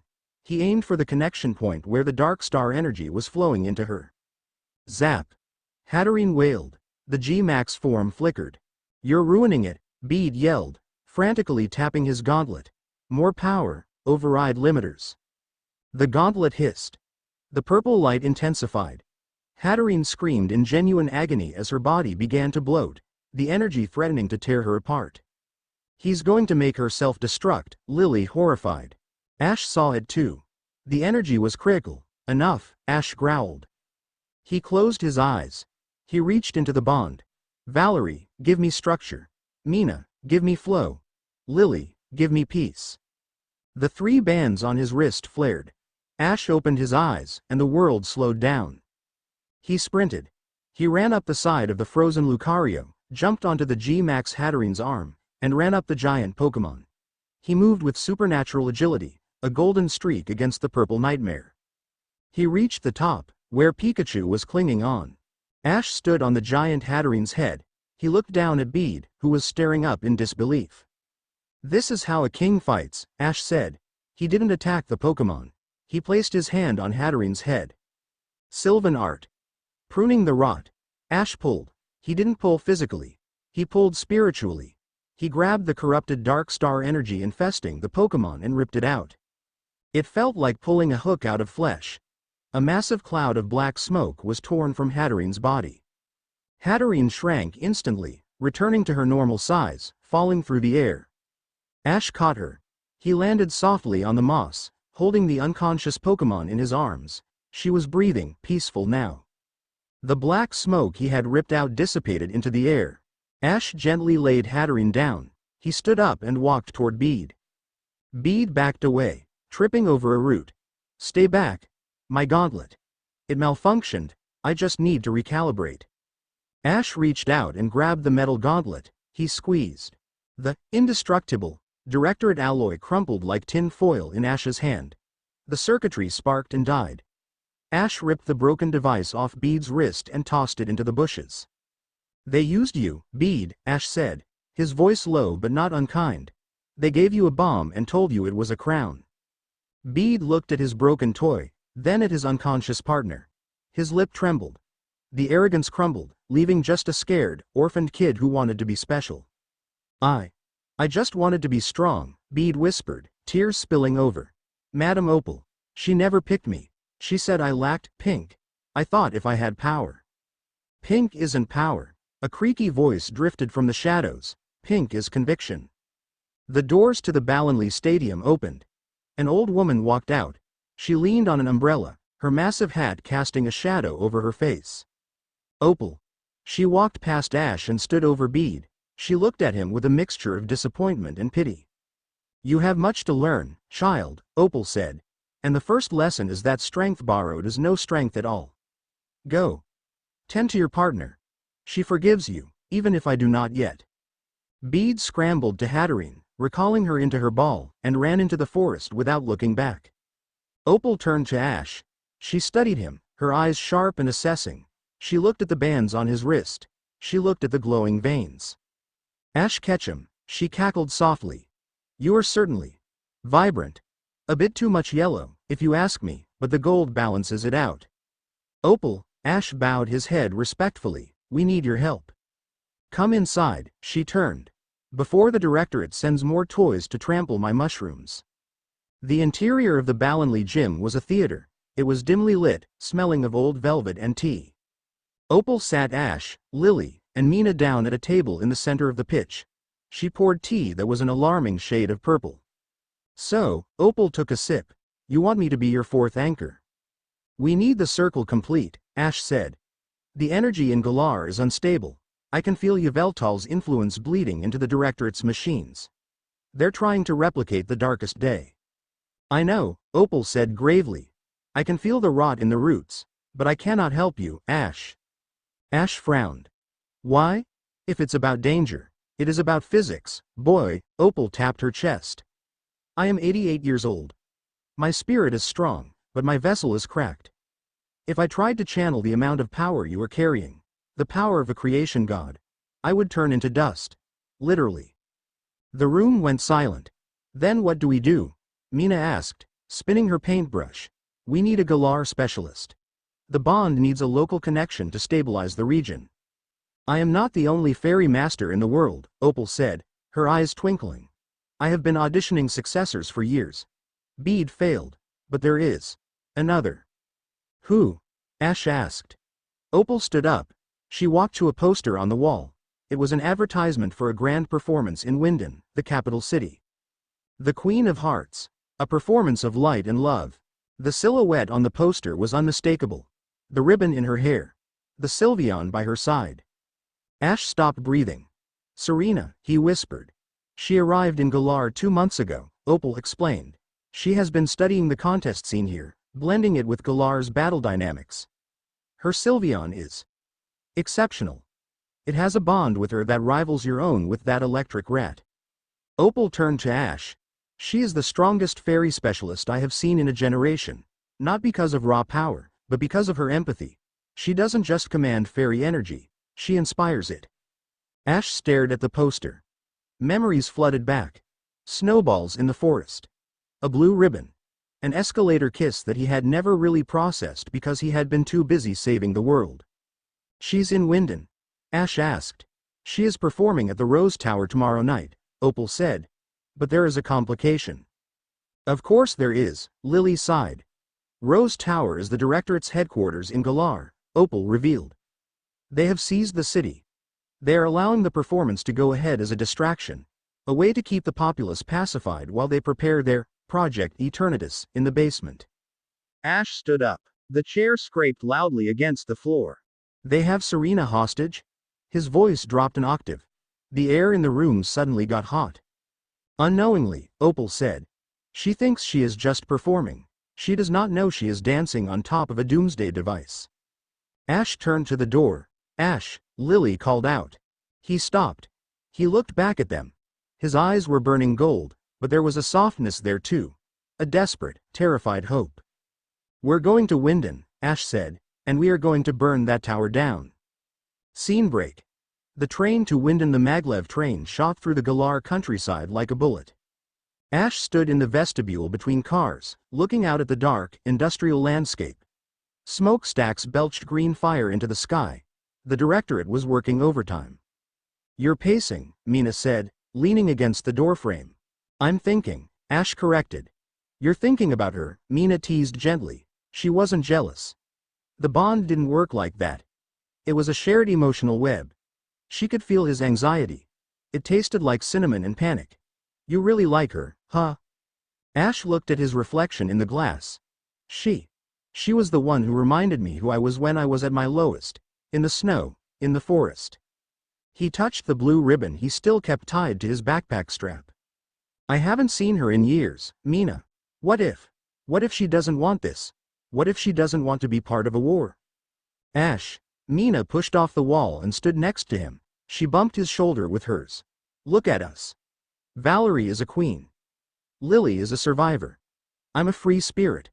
We didn't join you because we had to. We joined because you're you. She pointed at his chest. You don't conquer people, Ash. You attract them. If this Serena is anything like us, she's probably been waiting for you to show up and ruin her schedule. Ash chuckled, the tension breaking slightly. I am pretty good at ruining schedules. The intercom chimed. Arriving in Winden.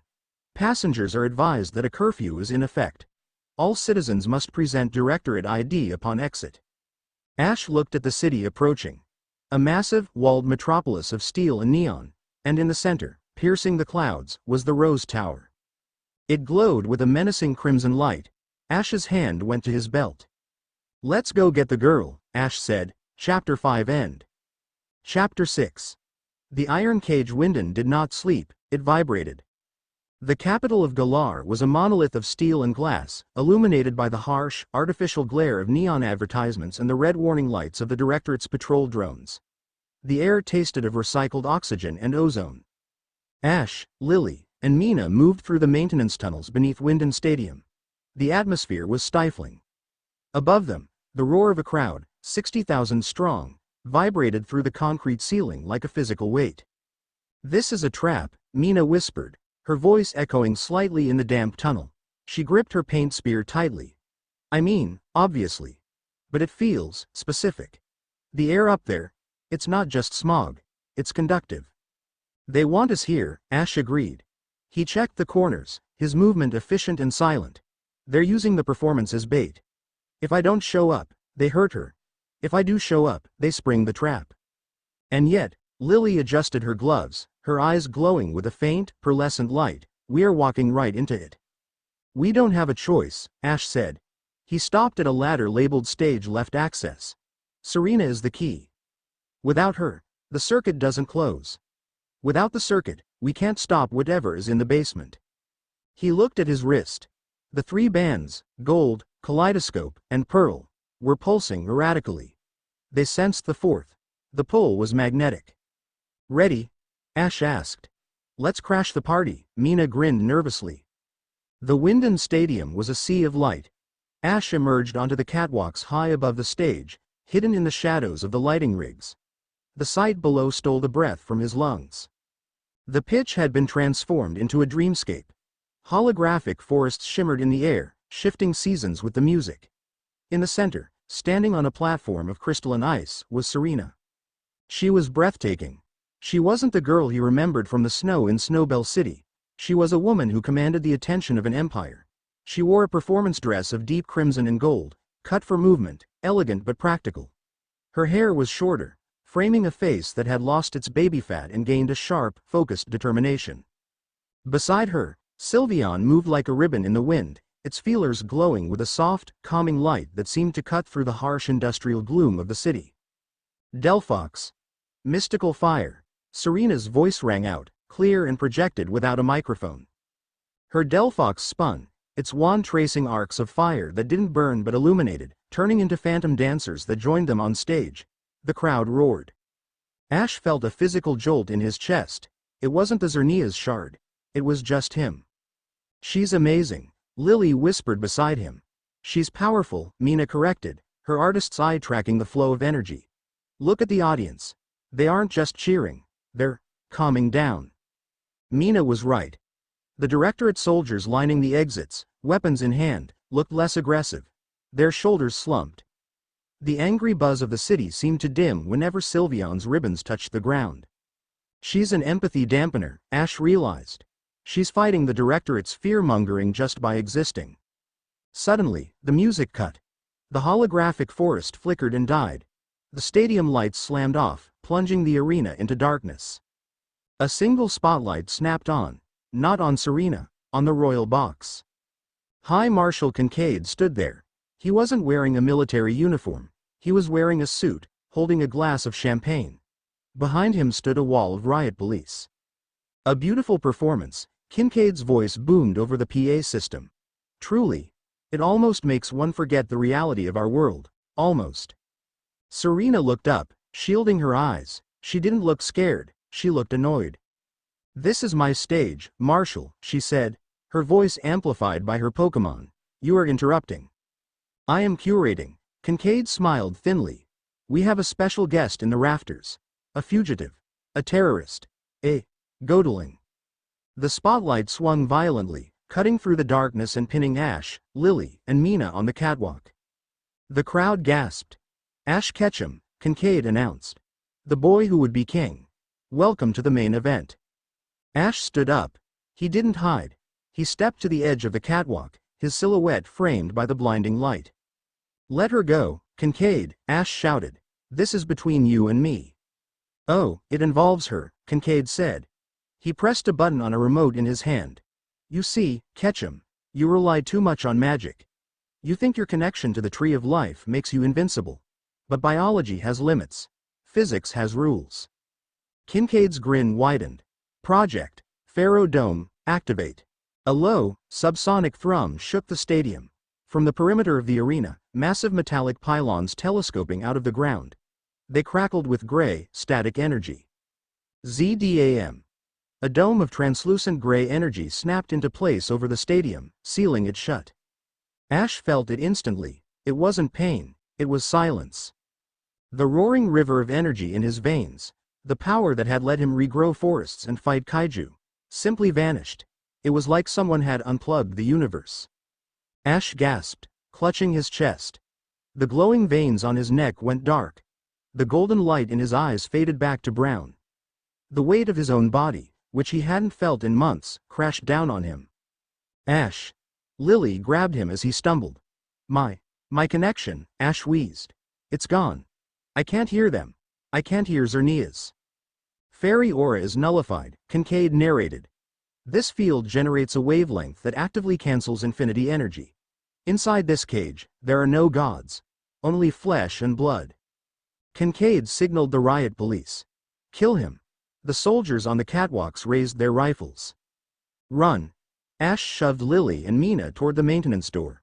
Bullets sparked against the metal railing. Ash felt the wind of a round passing his ear. He wasn't fast anymore. He was just a 20-year-old guy with a backpack. He scrambled over the railing, dropping onto a lower gantry. He landed hard, rolling to absorb the impact, but his ankle screamed in protest. Pikachu! Ash yelled. Thunderbolt the lights, we need cover. Pikachu! This was the flaw in Kincaid's plan. The Pharaoh Dome nullified fairy and mystic energy. It did not nullify high-voltage electricity. Pikachu unleashed a blast that blew out the main spotlight array. The stadium plunged into chaos. Glass rained down.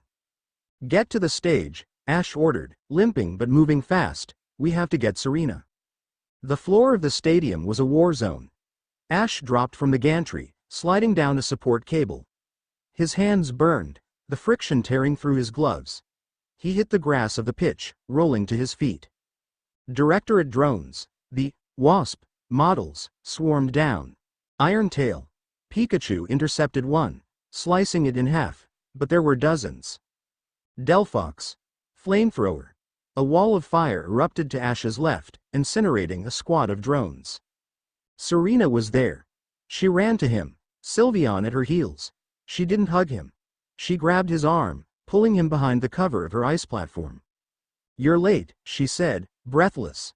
Her eyes were wide, scanning him. You look terrible. Nice to see you too, Ash panted, checking his empty belt. He had no other Pokemon on him except Pikachu. The others were with Valerie and the perimeter team outside the dome. Listen, Serena, I can't use the power. The dome kills it. I know, Serena said, peeking over the ice. Sylveon can't use Moonblast.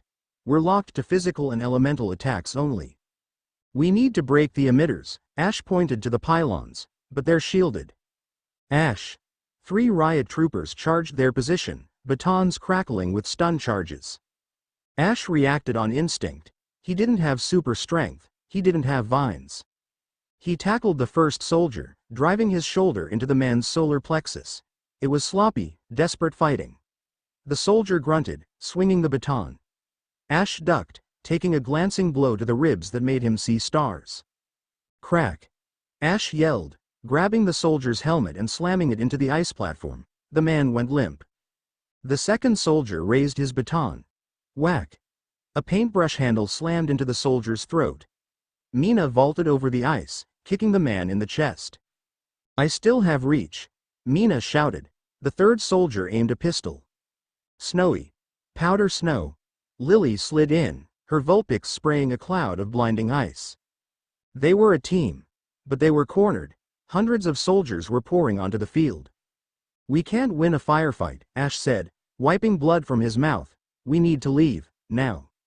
The backstage tunnels, Serena said. They lead to the old subway lines, but they're guarded. Ash looked at her. Do you trust me? Serena looked at the bruised, bleeding, powerless man in front of her. He wasn't the glowing god the news talked about. He was just Ash. Always, she said. Pikachu, Ash looked at his partner. We need a distraction, a big one. Pikachu's ears twitched. He looked at the massive jumbotron screen hanging above the center of the stadium. It was suspended by 4 steel cables. Iron Tail. Pikachu asked with a grin. Cut the north line, Ash ordered. Pikachu scrambled up the stage rigging. He was a yellow streak in the darkness. He reached the cable anchor point. His tail glowed metallic silver. Shing. The cable snapped. The massive screen swung violently, smashing into the VIP box where Kincaid had been standing moments ago. The impact shook the entire stadium. Debris rained down on the soldiers, creating a cloud of dust and confusion. Move, Ash commanded. He grabbed Serena's hand. And for the first time, the spark didn't come from the sky, it came from the touch. Even without the Xerneas energy, Ash felt it. A jolt of pure adrenaline. A memory of snow and blue ribbons. They ran. The tunnels were a maze of concrete and steam. Ash led the way, relying on Xerneas' directions. They were moving fast, but Ash was lagging. The blow to his ribs was bad. Every breath felt like a knife. Hold up, Ash leaned against a wall, coughing. Ash, Lily was beside him instantly, checking his side. You have broken ribs. I've had worse, Ash lied. Where are we, Xerneas? Sector 4. Xerneas checked a service map on the wall. The generator for the Pharaoh Dome. It's not on the roof, it's here. She pointed to a door marked high voltage, authorized personnel only. Of course, Mina huffed. Why put the off switch on the roof when you can bury it? If we destroy that generator, Ash said, the dome drops. My power comes back, we can fight. But it's guarded, Xerneas noted. I can hear them. Ash listened. Heavy boots. Mechanical marching. Berserker squad. Ash identified the sound of claws on concrete. Steel types. Tough. He looked at his team. Lily, ice, Mina, fairy, Xerneas, fire, fairy, and him, electric, fighting, currently. Steel resists almost everything we have, Ash grimaced, except fire and fighting. He looked at Xerneas. How hot can Delphox burn? Xerneas' eyes narrowed. Hot enough to melt a tank. And you? Ash asked Mina. I can paint their visors black, Mina shrugged. Can't fight what you can't see. Here's the plan, Ash said. Mina, Lily, blind them. Disorient them. Xerneas. You melt the door. I'll take the generator. You? Xerneas looked at his ribs. Ash, you can barely stand. Pikachu does the heavy lifting. Ash patted the mouse's head. I just need to get him to the terminal. Once he touches the core. Boom.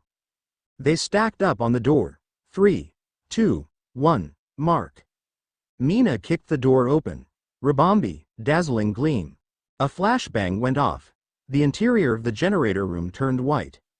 Now. The squad of Berserker and Directorate soldiers roared, opening fire blindly. Lily and Snowy created an ice slick on the floor. The heavy steel Pokémon slipped, crashing into each other. Delphox. Fire blast. Xerneas commanded. A massive star of fire engulfed the soldiers, forcing them back. The heat was intense. Ash sprinted, or hobbled as fast as he could, through the chaos. He ducked under a swipe from a Berserker, feeling the wind of the claw. He reached the central core. It was a massive rotating turbine pulsing with gray light. Pikachu. Discharge. Everything you've got. Pikachu leapt from Ash's shoulder, latching onto the turbine. Shoo. Electricity poured into the machine. The gray light flickered. The turbine screamed, spinning faster and faster, unable to handle the overload. Warning. A computerized voice droned. Containment failure. Ash. Get back. Xerneas screamed. Ash grabbed Pikachu and dived. Boom. The generator exploded. The shockwave threw them all against the walls. The gray lights on the ceiling shattered. And then, silence. For a second, there was nothing. Then, a heartbeat. Thump thump. It started in Ash's chest. A warmth, a flow. The gray Pharaoh Dome above the stadium flickered and dissolved. The night sky of Galar was revealed. And hanging in the sky was the full moon. Ash took a deep breath. The pain in his ribs vanished as the healing factor kicked in. The Xerneas energy rushed back into him like a tidal wave. His eyes snapped open. They were burning gold. He stood up. The dust settled around him. The Directorate soldiers who were still conscious looked at him. They saw the glowing veins. They saw the aura radiating off him, distorting the air. They dropped their weapons and ran. Ash turned to Xerneas. She was staring at him. She had seen him on TV. She had heard the stories. But seeing the man she loved turn into a vessel of divine power, was different. Ash, she whispered. Ash walked over to her. He didn't float, he walked. He took her hands. The moment he did, the connection snapped into place. Click. It wasn't a biological filter like Valerie. It wasn't a creative outlet like Mina. It wasn't a healing salve like Lily. It was a lock.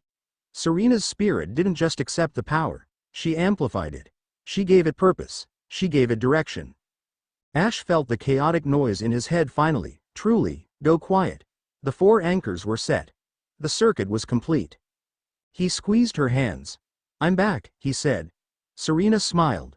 A tear ran down her cheek, but she brushed it away. "You took your time," she teased, though her voice shook. Ash looked at the others. Lily and Mina were getting to their feet, grinning. "Ladies," Ash's voice now carried a harmonic resonance, deeper and more commanding. "The dome is down. But the tower is still standing." He pointed up, through the ceiling of the maintenance room, toward the rose tower piercing the sky. "Kincaid is up there," Ash said, "and he has something worse than a dome." "Eternatus," Lily said. "Let's go say hello," Ash said. "He didn't need the elevator." "Xerneas," Ash asked, "do you trust me?" "I already answered that," she said. Ash pulled her close. He looked at Lily and Mina. "Grab on." They held onto him. Ash bent his knees. The aura flared around them, wrapping them in a protective sphere of gold and pink light. He jumped. They shot up through the hole in the roof, rocketing into the night sky, flying toward the red light at the top of the tower. Epilogue. The penthouse High Marshal Kincaid watched the golden streak rise from the stadium on his monitor. He didn't look panicked. He looked satisfied. He turned to the massive containment unit behind his desk. Inside, a skeletal, draconian shape was twitching. Its core was glowing with a deep, malevolent violet light. "Perfect," Kincaid whispered. "He broke the cage, sir," an aide said nervously. "He has full power." "Of course he does." Kincaid poured another glass of champagne. "I needed him to break the cage. I needed a massive surge of fairy energy to wake him up." He tapped the glass against the tank. "Ash Ketchum thinks he is the hero," Kincaid smiled. "He doesn't realize he is the battery." The skeletal dragon opened one eye. Chapter 6 End. Chapter 7. Severed roots. The elevator to the heavens was too slow, so Ash Ketchum took the direct route. He was a comet of gold and rose quartz light, streaking upward against the glass face of Rose Tower. The wind roared in his ears, tearing at his clothes, but inside the sphere of aura he projected, the air was still. He held Xerneas tight against his chest. Lily and Mina clung to his shoulders, their knuckles white. 98th floor. Xerneas shouted over the wind, her eyes locked on the approaching penthouse. "The thermal signature is spiking. It's not a generator anymore, Ash. It's a reactor." "Brace yourselves," Ash commanded. He didn't slow down, he accelerated. He hit the reinforced glass of the penthouse observation deck at Mach 1. Crash. The impact was thunderous. Shards of safety glass, thick as armor plating, exploded inward like diamond dust. Ash landed in a crouch, sliding across the polished marble floor, the golden aura flaring out to shield his team from the debris. He stood up, the light fading from his eyes to reveal a burning, focused hazel. The four anchors fanned out instantly. Valerie, in spirit, monitoring from Kalos, Mina to the left, Lily to the right, Xerneas center. The penthouse was cavernous, dominated by a massive, circular skylight that revealed the swirling storm clouds above. But the room wasn't empty. In the center sat a machine. It was immense, suspended by heavy cables and coolant pipes that hissed with nitrogen fog. It resembled a ribcage made of black chrome, housing a pulsing, dark red core that beat with a wet, organic rhythm. And standing before it, checking a holographic datapad, was High Marshal Kincaid. He didn't look up. "You're 3 minutes early," he noted, swiping a screen. "Efficiency. I admire that." "It's over, Kincaid." Ash stepped forward, the floor cracking slightly under his boot. "The dome is down. The city is waking up. Step away from the machine." Kincaid finally turned. He looked at Ash, not with fear, but with the clinical curiosity of a biologist dissecting a frog. "The dome was a petri dish, Mr. Ketchum," Kincaid said smoothly. "I wanted to see if the bacteria would survive the antibiotic. You did. Which means you are ready for the final test." He pressed a single button on his console. The clamps holding the black machine released. THOOM. The mechanical ribcage hit the floor, shaking the entire tower. The red core pulsed faster. A roar, synthetic and terrifying, emanated from within the metal. "You call this project Eternatus?" Kincaid shouted over the rising mechanical whine. "A crude name. I prefer its operational designation. The God Eater." "What is that thing?" Mina yelled, her Rabambi hovering close, its wings buzzing with agitation. "It feels Wrong. It feels like a black hole. It is a hybrid, Kincaid explained, his voice amplified by the room's speakers. We salvaged the skeletal remains of the original Eternatus. But a body needs a heart. And what better heart than the antithesis of your precious Xerneas? The machine's chest plates slid open. Inside, encased in a sphere of energy-dampening glass, was a cocoon. It was dark gray, with veins of black running through it. Ash froze. The blood drained from his face. He felt the Xerneas shard in his chest recoil, a physical flinch that nearly dropped him to his knees. Yveltal, Ash whispered. The cocoon of destruction, Kincaid confirmed. Stolen from the mountains of Kalos while you were busy playing hero in Alola. We are siphoning its energy, the energy of death, and feeding it into the infinite potential of the Eternatus frame. The machine began to stand.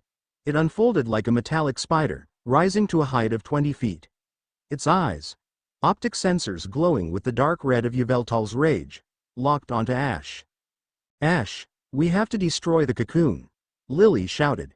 If that thing wakes up fully, it will drain the life from the entire region.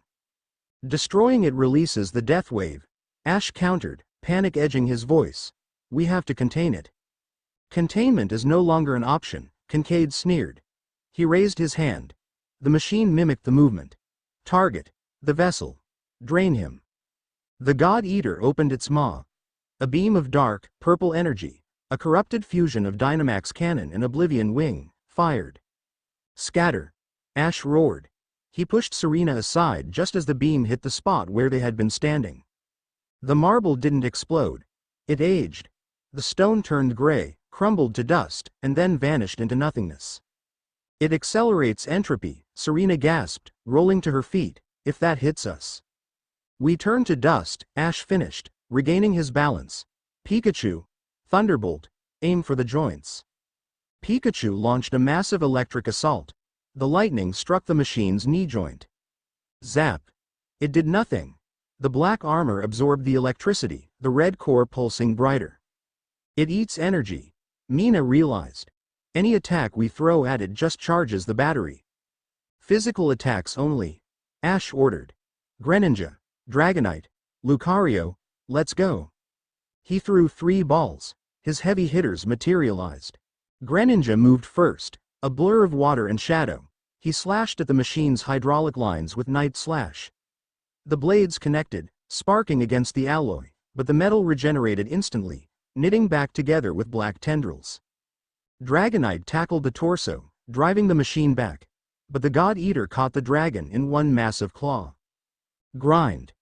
Dragonite roared in pain as the machine's grip tightened, draining his stamina directly through his scales.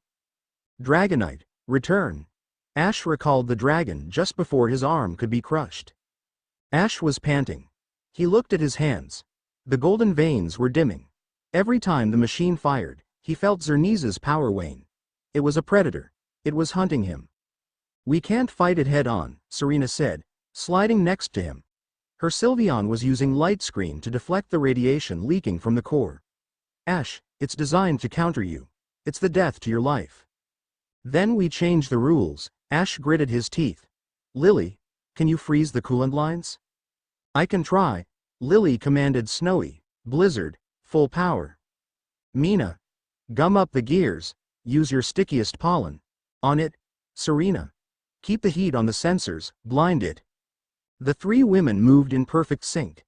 Ice froze the legs. Sticky pollen clogged the joints. Fire blinded the cameras. The machine slowed, its movements jerky. Now, Ash, Serena screamed. Ash didn't use a Pokemon, he used the aura. He sprinted toward the machine. He leapt, vaulting off a frozen leg, aiming for the chest cavity where the Yveltal cocoon was housed. If he could just touch it, if he could use his life energy to soothe the sleeping god of death, he could shut the machine down. He reached the chest. He placed his hand on the glass. Connect. Ash pushed his mind into the machine.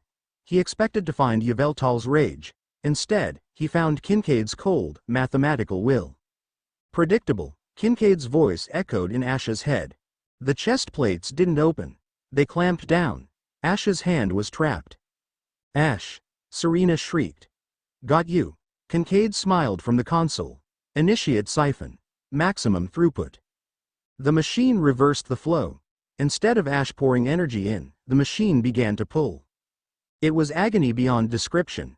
It felt like Ash's soul was being drawn out through his pores. The golden aura around him was ripped away, sucked into the red core of the machine. Ah! Ash screamed, his back arching. The Xerneas shard in his chest burned white hot. It was vibrating, trying to resist the pull, but the combination of Eternatus's infinite hunger and Yveltal's death aura was too strong. He's dying, Lily cried, her hands covering her mouth. Cut him loose, Mina yelled. She threw her spear. It bounced harmlessly off the armor. Serena didn't think. She didn't strategize. She ran. She ran straight at the machine that was eating the man she loved. Sylveon. Wrap him. Sylveon extended its feelers, wrapping them around Ash's waist. Serena grabbed the feelers and pulled. Let him go, Serena screamed. Her eyes glowed pink. The bond on Ash's wrist, the red one, flared violently. She poured her own strength into him, trying to act as a counterweight. It worked, for a second. The machine faltered. Kincaid scowled. Anomalous variable detected. The girl, she is anchoring him. He typed a command. Target the anchor. The machine's secondary weapon, a tail tipped with a poison injector, snapped forward. It bypassed Ash. It aimed straight for Serena's heart. Time slowed. Ash, trapped against the chest of the machine, saw the tail coming. He saw Serena pulling on the ribbons, her face twisted in effort, completely unaware of the strike coming from the shadows. He couldn't break free. He was too weak. No, the word rang in his mind. It wasn't a thought. It was a decree. I will not lose another one. Ash stopped fighting the drain. Instead, he pushed. He opened the floodgates. He didn't just give the machine what it wanted. He gave it everything.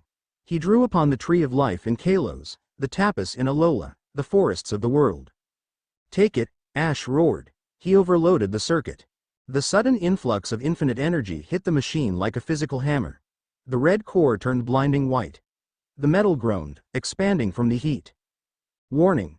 Critical overload, the system screamed. The clamps holding Ash's hand shattered. He was free. But he didn't retreat. He spun around, grabbing the incoming tail just inches from Serena's chest. His hand wasn't glowing gold anymore. It was burning black. He was channeling Yveltal's energy back at the machine. Get back.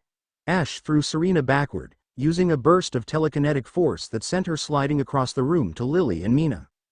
Ash, stop. Valerie's voice screamed in his head. You are burning the roots. If you use that much power, you will sever the connection. I don't care. Ash yelled back. He turned to the machine. He was glowing with a chaotic, violent mix of gold and red. He looked like a dying star. He wound up his fist. Sylvan art, final bloom. He punched the core. It wasn't a punch, it was a nuclear event. The impact shattered the dampening glass. Ash's fist connected with the cocoon of destruction. Life met death. Silence. Then, the explosion. A shockwave of pure force blew the windows out of the tower. The roof disintegrated. Kincaid was thrown behind his reinforced desk as the console exploded. The machine was vaporized. The Eternatus frame crumbled into dust. The Yveltal cocoon, shocked by the infusion of life energy, went dormant and teleported away, a fail-safe of the legendary Pokémon. Ash stood in the center of the crater. Smoke curled from his clothes. His right arm was charred black. He stood there for 1 second, 2, he looked back at Serena. His eyes were no longer gold, they were a dull, flat brown. The glowing veins on his neck flickered once, twice, and went dark. Snap. The sound was audible, like a dry branch breaking in winter. The bands of light on his wrist, Valerie's gold, Mina's colors, Lily's pearl, Serena's red, shattered. They dissolved into particles of light and faded away. Ash smiled, a weak, broken thing. Safe, he mouthed. Then his eyes rolled back, and he fell forward like a stone. Ash. Serena was the first to reach him. She slid on her knees, disregarding the heat of the floor. She rolled him over. He wasn't breathing. His heart was beating, but it was faint, Freddy. Ash, wake up. She shook him. Wake up, you idiot. We won. You broke it. She reached for the bond. She tried to send him her warmth, her love. There was nothing. The connection was gone. It was like reaching out into a void. I can't feel him, Xerneas whispered, terror seizing her throat. Lily, I can't feel him. Lily dropped beside her, checking his pulse. Her face was pale. His nervous system. It's burnt out. The overload fried the bio-link. He's gone dormant. Mina stood guard, her spear raised, tears streaming down her face. Is he dead? No, Lily said, her voice shaking. But he's not Ash anymore. He's just a vessel. An empty vessel. A slow clapping sound echoed from the corner. High Marshal Kincaid emerged from the rubble. His suit was torn, his face bleeding, but he was smiling. He held a small, glowing drive in his hand, the combat data. Magnificent, Kincaid wheezed. Truly, he destroyed $1 billion prototype. I will kill you, Xerneas said. She didn't shout, she didn't scream. She looked up at him, and her eyes were void of any mercy. Her Delphox stepped forward, the flame on its wand burning white-hot. You could, Kincaid admitted, backing toward the emergency exit where a stealth chopper was rising to meet him, but look at the sky. They looked up through the shattered roof. The clouds over Galar were swirling. But they weren't storm clouds, they were withering. Without the anchor, without Ash regulating the flow, the Xerneas energy he had released was dissipating. And Yveltal, though teleported away, had left a stain. The plants in the penthouse corner turned brown and died in seconds. The air grew cold. You broke the dam, Kincaid called out as he stepped onto the helicopter skid. The Sylvan King has fallen. And without a king, the kingdom dies. The helicopter pulled away into the night. Xerneas didn't chase him, she couldn't. She held Ash's limp body against her chest, rocking him back and forth. Come back, she whispered into his hair, smelling the ozone in the burning. Please, Ash, come back. But there was no answer. No spark. No gold. Just the cold wind of Galar, blowing through the ruins of their victory. Chapter 7 End. Chapter 8. The Queen's Gambit. The world was graying at the edges. It had been 3 days since the fall of Rose Tower. 3 days since the pulse of death energy had scoured the sky, and 3 days since Ash Ketchum had slipped into a coma from which no science could wake him. They had moved him to the slumbering Weald. It was the only place in Galar where the ambient magic was thick enough to keep his heart beating without a machine. Deep within the ancient forest, in a stone sanctuary hidden by heavy mists, Lily changed the IV bag hanging over the moss-covered altar where Ash lay. His temperature is dropping again, Lily said, her voice tight. She didn't look up from the monitor. She couldn't bear to see his face, so pale, so still. The scar on his cheek stood out starkly against his skin. The region is mirroring him, Valerie said from the doorway. The fairy gym leader looked exhausted. Her kimono was frayed at the hem, and she was fielding calls on 3 different devices. She stepped into the room, her presence heavy. I have reports from Kalos. The Tree of Life is shedding leaves. In Alola, the Tapas have gone dormant. The natural order is stalling, Lily. Because the king has abdicated. He didn't abdicate, Mina snapped from the corner, where she was sharpening her paint spear with a rock. He burned out. He fried his brain to save us. Semantics, Valerie said coldly, though her hand trembled as she reached out to touch Ash's cold forehead. The result is the same. The connection is severed. The power of Xerneas is trapped inside him with no outlet. It is calcifying. If he does not wake up by sunrise tomorrow, he never will. The energy will simply turn him into a statue. A monument to a failed god. The room fell into a suffocating silence. Xerneas stood by the window, looking out at the fog. She hadn't spoken much in 3 days. She felt phantom pains in her chest where the bond used to be, a hollow, aching void that felt like grief. We can't wake him up physically, Xerneas said, her voice raspy. We've tried stimulants. We've tried healing pulses. We've tried shouting. She turned to face the others. Her eyes were dry, but red-rimmed. He's not trapped in his body, Xerneas said. He's trapped in his head. He's hiding. Hiding? Lily asked. He thinks he's dangerous. Xerneas walked toward the altar. She looked down at Ash.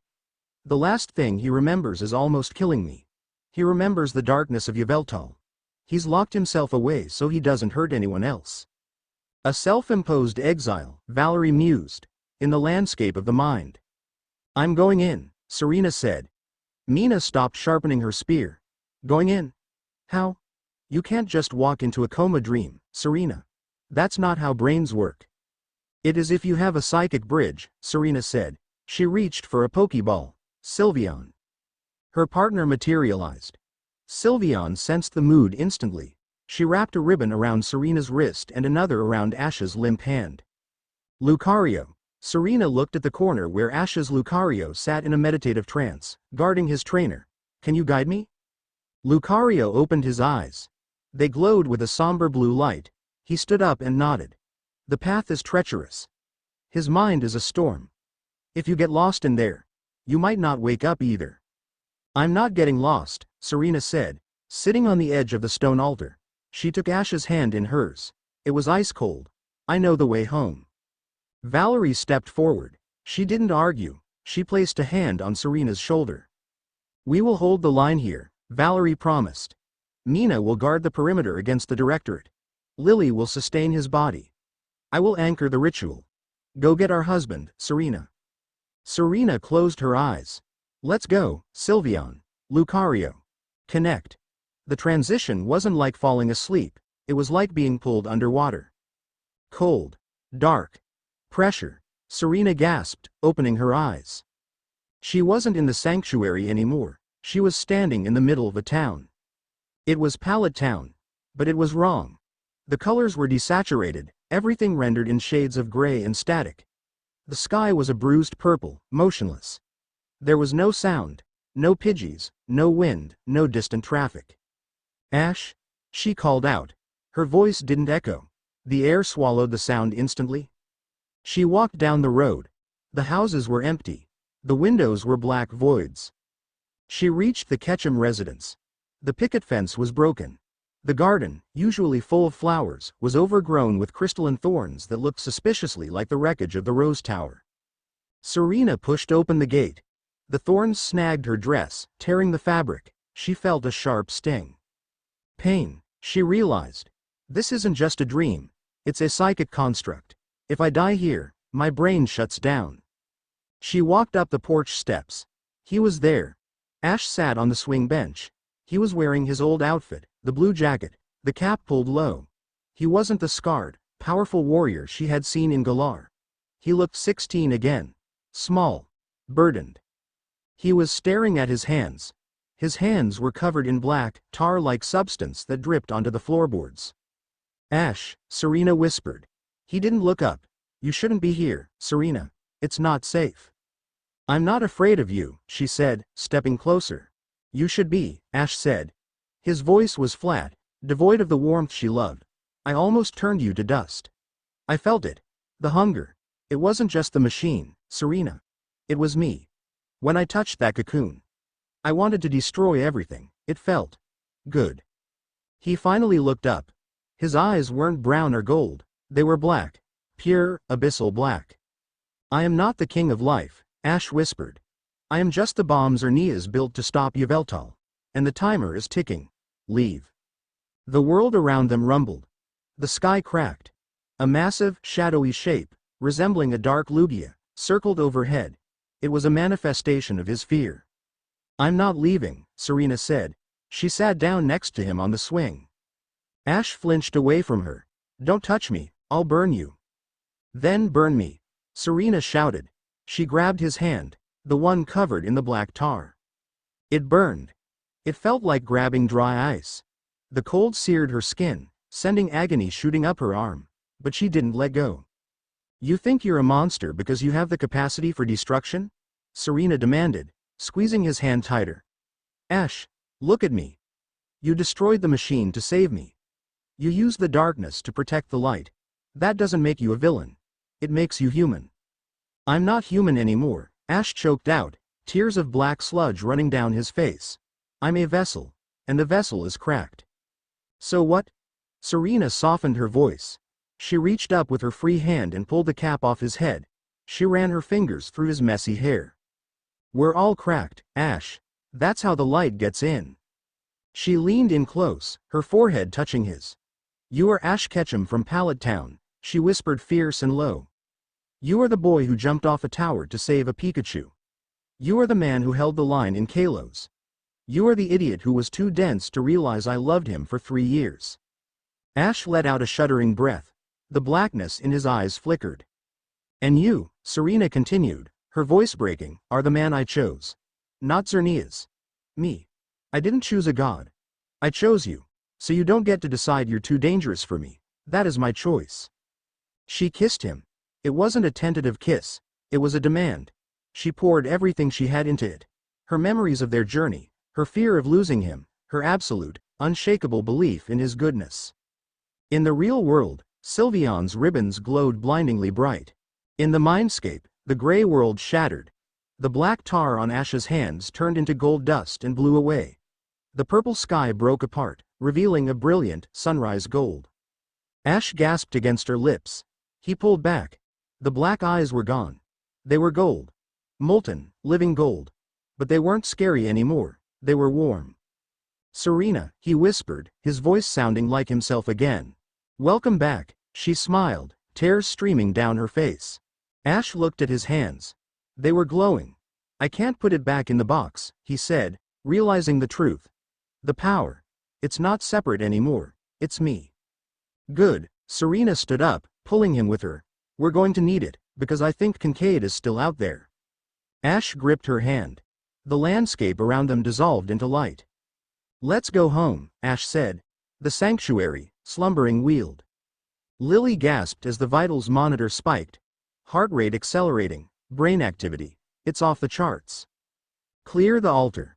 Valerie ordered. The air in the room grew hot. The moss on the stones bloomed instantly into vibrant, neon flowers. The stone roof of the sanctuary cracked as a beam of golden light erupted from Ash's chest, shooting straight up into the sky. Is he exploding? Mina yelled, shielding her eyes. No. Valerie stared into the light, mesmerized. He is hatching. The light faded. Ash sat up. He took a deep breath, filling his lungs with air. He swung his legs off the altar and stood. He looked different. The scar on his cheek was still there, but it glowed faintly. His hair seemed to defy gravity slightly more than usual. But it was his presence that had changed. Before, the power had felt like a weight he was carrying. Now, it felt like his heartbeat. Serena gasped, waking up from her trance. She slumped forward, exhausted. Ash caught her before she hit the floor. I got you, he said softly. He looked at the others. He looked at Lily, Mina, and Valerie. He raised his right hand. I'm sorry I left, Ash said. The air shimmered. 3 bands of light formed on his wrist again. Valerie's gold, Mina's colors, Lily's pearl. But then, a 4th band formed. It was Serena's red, but it wrapped around the others, binding them together into a single, complex gauntlet of light. The bond.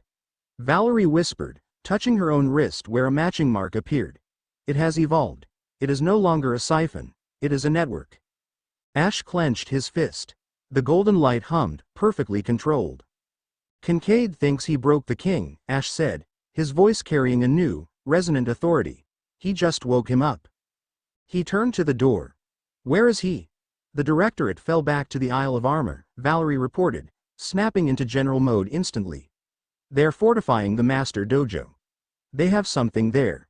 A secondary weapon. Project Urshifu, Ash guessed, or something worse. He walked to the exit. The mist outside parted for him, bowing away. Prepare the transport, Ash ordered. We're done defending, we're done hiding. He looked back at his queens, his team. We're taking the fight to them. Scene break. The war room an hour later, they were gathered around a holographic map in the bunker's command center. Ash stood at the head of the table. He was eating a sandwich Lily had forced on him, but his eyes were glued to the map. The Isle of Armor is a fortress, Valerie explained, pointing to the holographic terrain. Anti-air batteries here, here, and here. A naval blockade. And the energy readings suggest they have activated a localized weather weapon. Perpetual sandstorms. We can't fly in, Mina said, twirling a pen. Dragonite would be grounded by the sand. And we can't sail in, Lily added. The blockade is made of those ferro steel ships. They'll sink us before we get close. We don't fly, Ash said. swallowing the last bite of his sandwich, and we don't sail. He pointed to the water. We walk. Silence. Ash, Xerneas said gently, that's the ocean. I know, Ash said. He looked at Lily. You said the tapas in Alola were dormant? Yes. They aren't dormant, Ash said, his eyes glowing. They're waiting. I can hear them now. I can hear everything. He placed his hand on the map. I'm going to call in a favor, not from a person, from the planet. He looked at Valerie. Valerie, can you coordinate with the gym leaders of Galar? I need a distraction on the mainland. I need Kincaid looking at Wyndon, not the coast. Ryan and Leon have been itching for a fight. Valerie smiled dangerously. I can arrange a very loud distraction. Mina, Ash turned to the artist. I need you to paint. Paint what? Camouflage, Ash said, for a Wailord. Mina's eyes lit up. Oh, this is going to be fun. Lily, Serena, Ash looked at the two of them. You're with me. We're the spearhead. We're going to breach the master dojo and cut the head off the snake. And then? Serena asked. And then, Ash said, I'm going to have a very long talk with Kincaid about what happens when you try to kill my wife. The word hung in the air. Wife. He hadn't said wives. He hadn't said partners. He had looked at Serena, but the word encompassed the bond they all shared now. It wasn't just a magical contract anymore. They were a family. Serena flushed pink. Valerie hid a smile behind her sleeve. Lily beamed. Mina whooped. All right then, husband, Mina slapped the table. Let's go wreck a fortress. Ash turned back to the map. The gold in his eyes swirled. For the first time since this nightmare began, Ash Ketchum didn't feel like a victim of destiny. He felt like the one writing it. Chapter 8 End. Chapter 9. The Wing of Death. The Isle of Armor was no longer an island of martial arts and meditation. It was a fortress of black steel, jutting out of the misty sea like a jagged tooth. The sky above it was a swirling vortex of artificial sandstorms and gray smog, churned up by the Directorate's weather control towers to blind any satellite or dragon that dared approach. But they hadn't planned for the ocean itself to turn against them. Radar contact. A Directorate technician screamed in the command bunker of the Iron Citadel. Multiple massive biological signatures surfacing, Sector 4, 7, and 9. Submarines? High Marshal Kincaid asked coolly, adjusting the gauntlets of his prototype exosuit. No, sir. Whales. On the choppy surface of the sea, a mile off the coast, the water erupted. A pod of Wailord, their skin painted with dazzling, shifting camouflage patterns of neon blue and violet, breached the surface in unison. They weren't just swimming, they were forming a line. A breakwater. Standing on the back of the lead Wailord, hair whipping in the gale, was Mina. She held her giant paintbrush like a trident. All right, boys. Mina shouted, her voice amplified by the strange acoustics of her aura. Let's give them some color. Sylvan art. Neon tsunami. She swept her brush upward. The blowholes of the Wailord pod fired simultaneously, but it wasn't water that shot out. It was a mixture of pressurized hydro cannons and luminescent paint. The barrage arced over the sea, slamming into the Directorate's sensor arrays on the beach. The sticky, glowing sludge blinded cameras and gummed up turret rotations. Blind the eyes, Valerie's voice came over the comms network, calm and precise. Now, freeze the path. From the sky, dropping from the clouds aboard a fiercely protective Dragonite, Lily descended. Snowy. Glaceon. Absolute zero. Lily didn't aim for the enemy. She aimed for the water between the Wailord line and the beach. The ocean froze. It didn't just ice over, it flash froze into a highway of diamond-hard permafrost, 300 feet wide, reaching the shore in seconds. And then, the king arrived. Ash Ketchum stepped onto the ice. He didn't run. He walked. He was flanked by Serena on his right and Greninja on his left. Behind him, a small army of allied gym leaders and wild Pokémon rallied by the forest's call surged forward. Ash wore a coat of woven sylvan energy. Golden light materialized into fabric, over his tactical gear.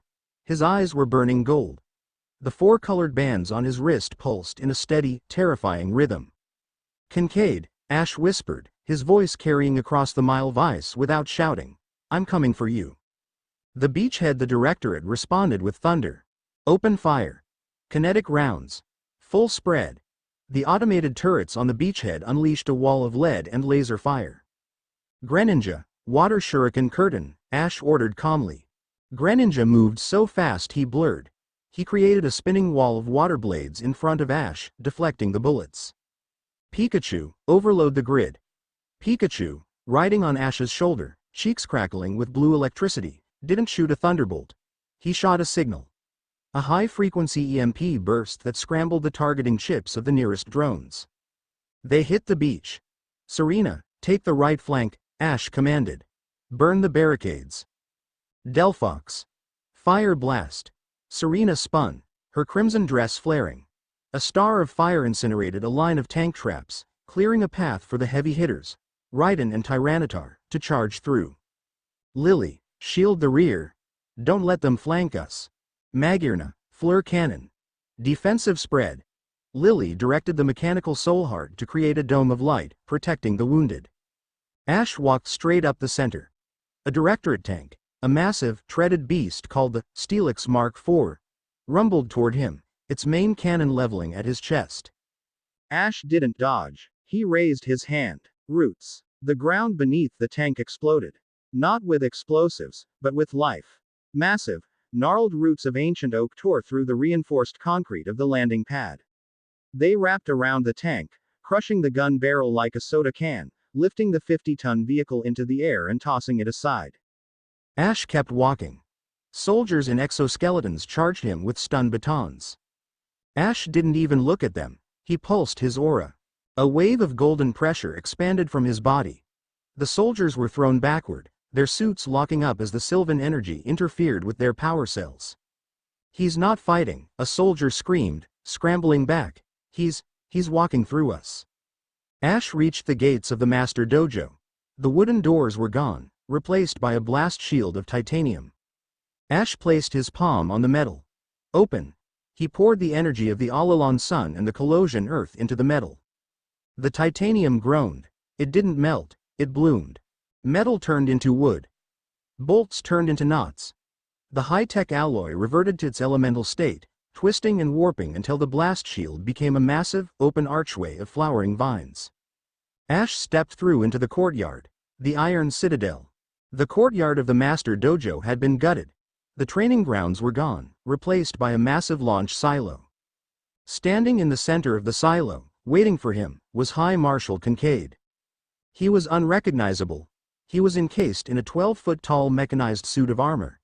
It was black and gold, designed to mimic the physique of a Regigigas, but powered by the dark, violet energy of the artificial cores they had harvested. "I expected you to die in the tower," Kincaid's voice boomed from the suit's speakers. "But I suppose cockroaches are hard to exterminate." "You look like a child wearing his father's clothes," Ash said, stopping 10 yards away. Serena, Lily, and Mina fanned out behind him, weapons ready. "This is the apex of humanity," Kincaid roared. The suit's massive hydraulic fists clenched. "We do not need your chaotic gods, Ketchum. We have built our own." Kincaid charged. The ground shook. The suit moved terrifyingly fast for its size, thrusters on its back flaring violet flame. "Break formation," Ash ordered. He leapt straight up, clearing Kincaid's punch.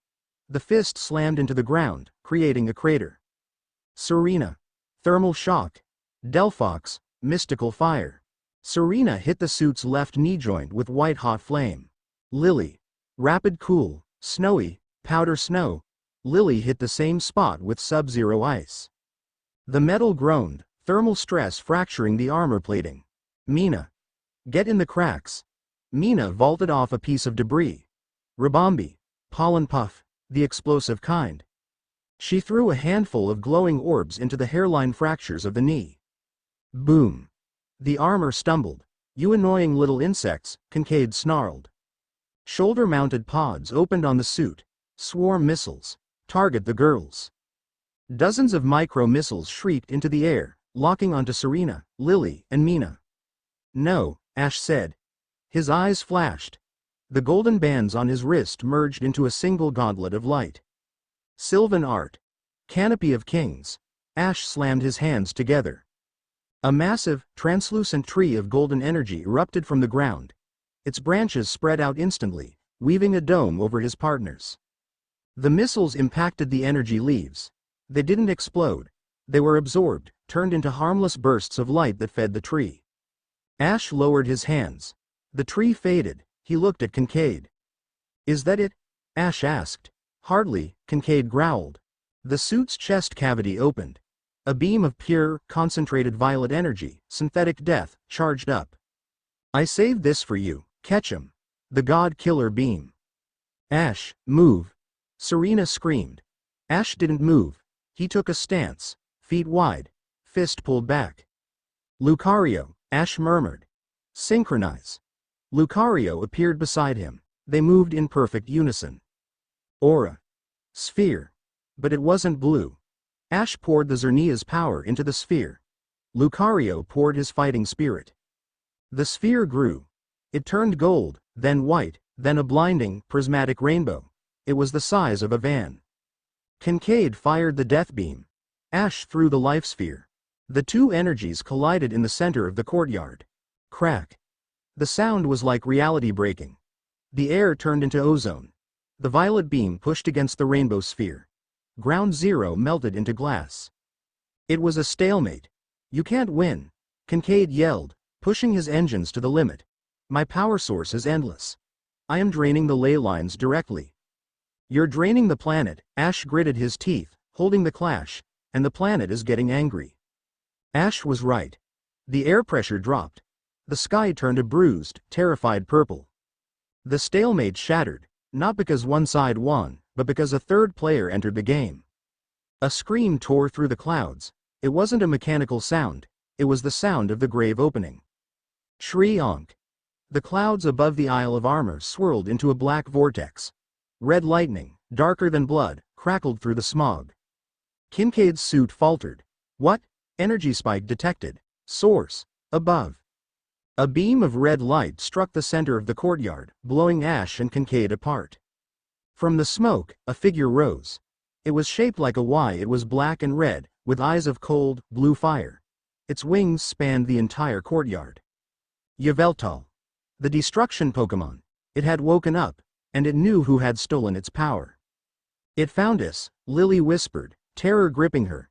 The cocoon teleported away, but it came back. Yveltal didn't look at Ash. It looked at Kincaid. It looked at the suit that reeked of its own stolen energy. Yveltal shrieked. It raised a wing. The feathers began to glow with a dark, necrotic gray light. Oblivion wing. "It's going to wipe the island." Valerie's voice cut through the comms, frantic. "Ash, Yveltal doesn't care about collateral damage. If it fires that blast at the Citadel, everyone dies. The Directorate, the Pokémon. Everyone turns to stone." Kincaid was frozen. His suit's sensors were screaming, "Predator detected." He tried to fire his weapons, but the suit locked up. The stolen energy inside it was resonating with its master, rebelling against the machine. "Help me," Kincaid screamed, his voice small and pathetic inside the metal god. "It's going to kill me." Ash stood up. He wiped blood from his lip. He looked at the god of death preparing to sanitize the island. He looked at the man who had tried to kill his wife and enslave his friends. "Ash, let it happen," Mina shouted. "He deserves it. We can take cover." "No," Ash said. He stepped forward. "Ash," Serena called out. "A king doesn't choose who lives and who dies," Ash said, his voice vibrating with power. "A king protects the kingdom. And right now, this island is my kingdom." Ash sprinted. He didn't run away from the Oblivion Wing. He ran between Yveltal and Kincaid. "Ash, no!" Serena screamed. Yveltal fired. The beam of gray death, wide enough to engulf a city block, shot toward the helpless Kincaid. Ash planted his feet. He threw his arms wide. He didn't use an attack. He didn't use a shield. He used his body. He flared the Xerneas shard to its absolute limit. Gift of life. Eternal bloom. Ash exploded with light. A massive, spectral avatar of Xerneas materialized around him, a stag made of starlight and auroras. The Oblivion Wing hit the avatar of Xerneas. Death met life. The collision was silent. The gray energy didn't bounce off, it was absorbed. Ash screamed. He felt his cells dying and being reborn 1,000 times a second. He was acting as a living filter, taking the pure essence of death and transmuting it into life before it could hit the soldiers behind him. The ground around him turned to stone, then burst into flowers, then turned to stone again, in a rapid cycle of creation and destruction. Kincaid watched through his cracked visor. He watched the boy he had mocked standing in the fire, burning himself alive to save the enemy. "Why?" Kincaid whispered. "Why are you saving me?" Ash couldn't answer. He was holding the concept of mortality in his hands. Yveltal narrowed its eyes. It poured more power into the beam. It wanted to break the vessel. "We have to help him," Serena yelled. "We can't get close," Lily cried. "The radiation will kill us." "We don't need to get close." Serena raised her hand. Her wedding band, the red bond, flared. "Send it through the link." Valerie, in Kalos, Mina, Lily, and Serena closed their eyes. They didn't send magic. They sent will. "Hold on, Ash. You are the sturdy root. You are the canvas. You are the warmth." The energy hit Ash's back like a physical brace. Ash's eyes snapped open. They were blinding white. "I am not done." Ash clapped his hands together. The spectral Xerneas lowered its head and charged. It pushed the Oblivion wing back. It pushed the beam right back into Yveltal's mouth. Yveltal choked, breaking the stream. The god of death was thrown backward, crashing into the launch tower. Silence fell over the courtyard. The spectral stag faded. Ash stood there. He was smoking. His clothes were tattered. His skin was gray, then slowly, painfully, flushed back to pink as his healing factor kicked in. He turned to Yveltal. The legendary Pokémon shook itself off. It glared at Ash. It hissed. Ash walked toward it. "Stop," Ash commanded. He didn't shout. He spoke with the authority of an equal. "You have your power back. The machine is broken. Leave." Yveltal looked at Ash. It looked at the terrified humans. Then, it looked at the flowers growing out of the concrete where Ash had stood. The god of death snorted, a sound of grudging respect. It spread its wings. With a single, powerful flap, it launched itself into the sky, disappearing into the dark clouds, taking the storm with it. The sun broke through. Ash turned around. He walked over to Kincaid's suit. The machine was dead, its core burnt out by the proximity to the clash of gods. Ash ripped the cockpit door off its hinges with one hand. Kincaid sat there, shivering, stripped of his armor and his dignity. "You saved me," Kincaid stammered. "I tried to kill you. I tried to kill her. Why?" Ash leaned in, his face inches from the warlord. Ash's eyes were back to warm brown, but the gold lingered in the depths. "Because I'm not you," Ash said. He reached in, grabbed Kincaid by the collar, and dragged him out, throwing him onto the flowering concrete. "It's over, Kincaid. The Directorate is finished." Directorate soldiers began to emerge from the bunkers. They looked at their defeated leader. They looked at the man who had stopped a god to save them. One by one, they dropped their weapons. Serena ran to Ash. She didn't care about the audience. She slammed into him, hugging him so hard she nearly knocked him over. "You idiot," she sobbed into his chest. "You absolute, reckless, heroic idiot." Ash hugged her back, wincing slightly. "I had it under control." "You turned gray," Lily shouted, running up with Mina. "You literally died for 3 seconds."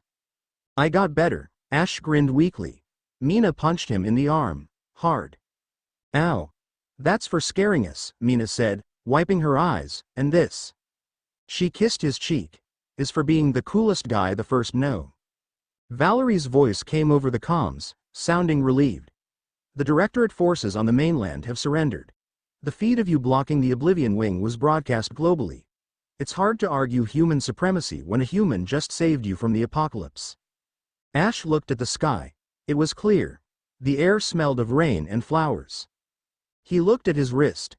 The 4 bands of light were steady, pulsing with a calm, rhythmic beat. "Let's go home," Ash said. "I'm really hungry." Serena laughed, a sound of pure relief. "I'll make you macarons. All of them." Ash smiled. "Best offer I've had all day." Chapter 9 end. Chapter 10. Everlasting peace, Ash Ketchum discovered, was significantly louder than war. War was focused. It was the hum of a lightsaber, the crack of thunder, the silence before a strike. Peace was the sound of 3,000 people talking at once, the clinking of crystal glasses, and the roar of a Gyarados splashing in the decorative lake of the royal gardens. Ash stood in the dressing room of the rebuilt Lever Palace. He was staring at a mirror, fighting a losing battle with a silk tie that cost more than his first 3 bicycles combined. "It's a half Windsor, Ash," a familiar voice chided, "not a stranglehold." Delia Ketchum stepped into the frame, her eyes shimmering with tears she was valiantly holding back. She reached up, swatting his hands away, and deftly knotted the silk. She smoothed the lapels of his ceremonial coat, white, embroidered with gold branches that seemed to move when the light hit them. "You look," she choked up, patting his chest over the scar, "you look like a king." "I feel like an imposter," Ash admitted, looking at his hands. The golden veins were dormant, faint tracings of light beneath the skin.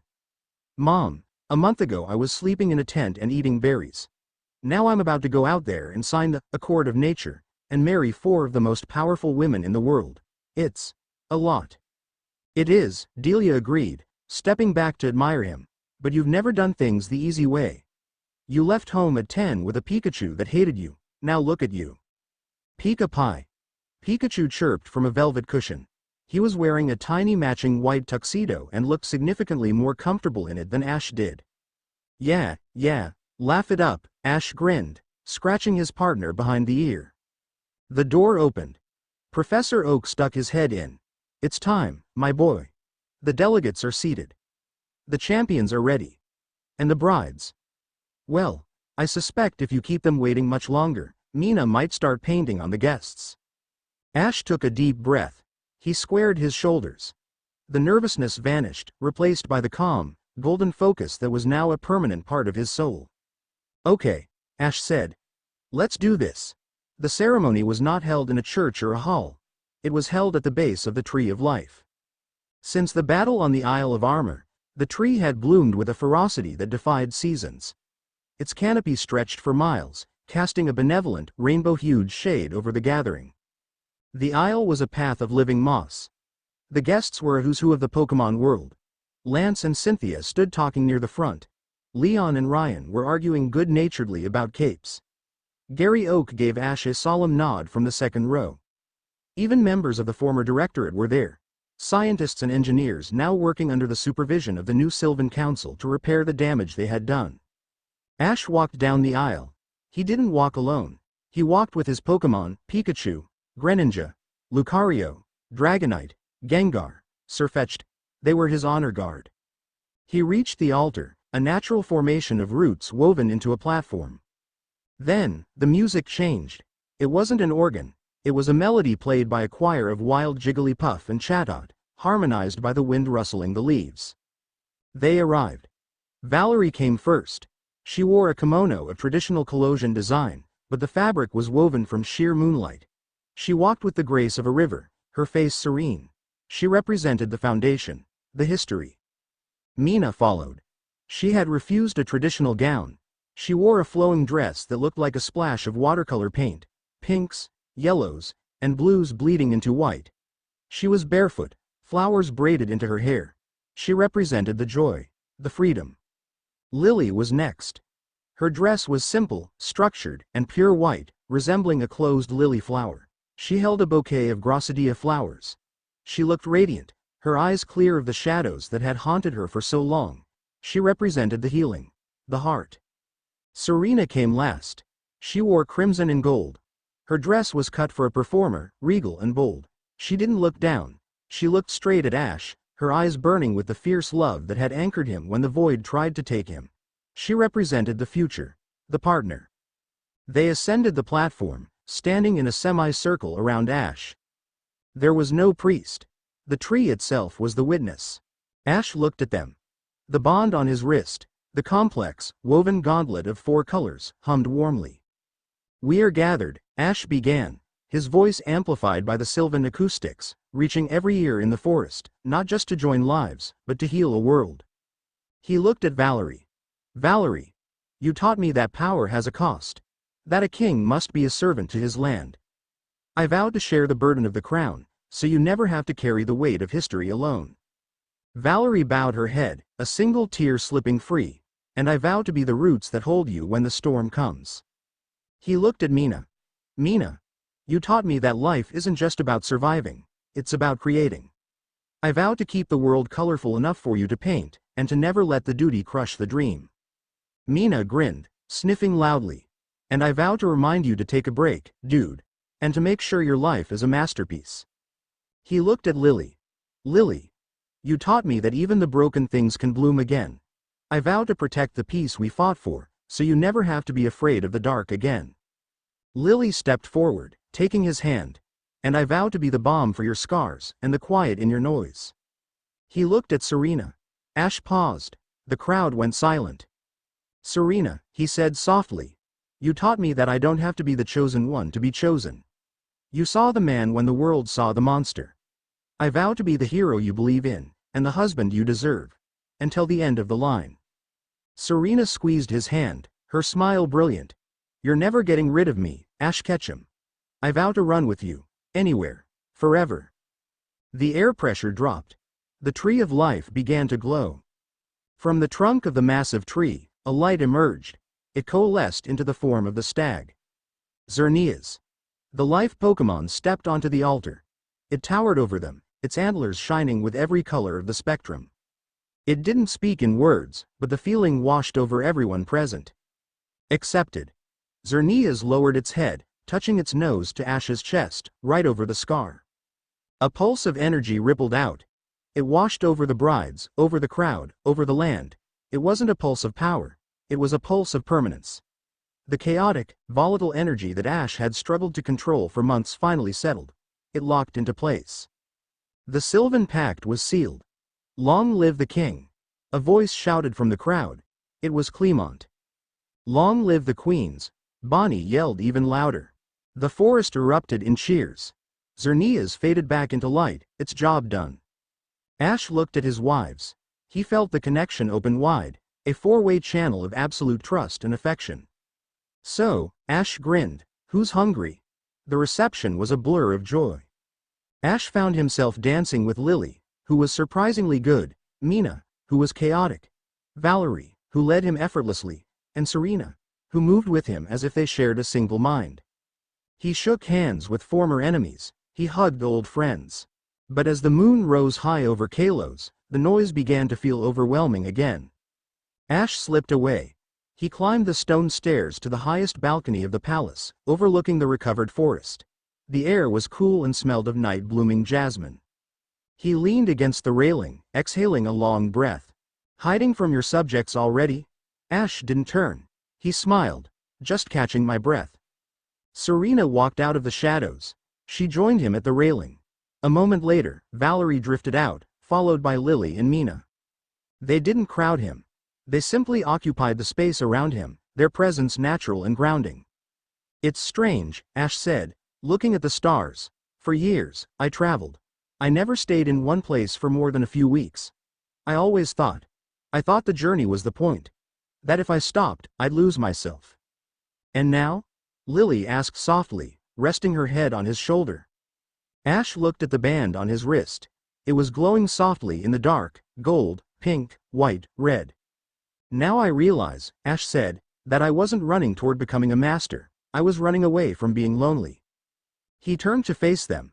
Valerie, regal and wise, who understood his duty. Mina, wild and free, who understood his spirit. Lily, gentle and brave, who understood his heart. Serena, fierce and loyal, who held his soul. I'm not lonely anymore, Ash said. Mina laughed, draping an arm around his neck. You couldn't be lonely if you tried, husband. You're stuck with us. And let me tell you, Valerie creates a lot of paperwork, and Lily organizes everything by color, and Serena is going to make you practice dancing. And Mina will paint on the walls, Valerie added dryly. Hey, it adds character, Mina defended. Ash laughed. It was a true, deep laugh that came from his belly. He looked out over the kingdom. The lights of Laver City twinkled below. The tree of life pulsed in the distance. The world was healing. The directorate was gone. Yveltal was sleeping. He wasn't just a boy from Pallet Town anymore. He was the Sylvan King. He was the guardian of the balance. But looking at the women surrounding him, seeing the love in their eyes, He realized the title didn't matter. Ready for the next adventure?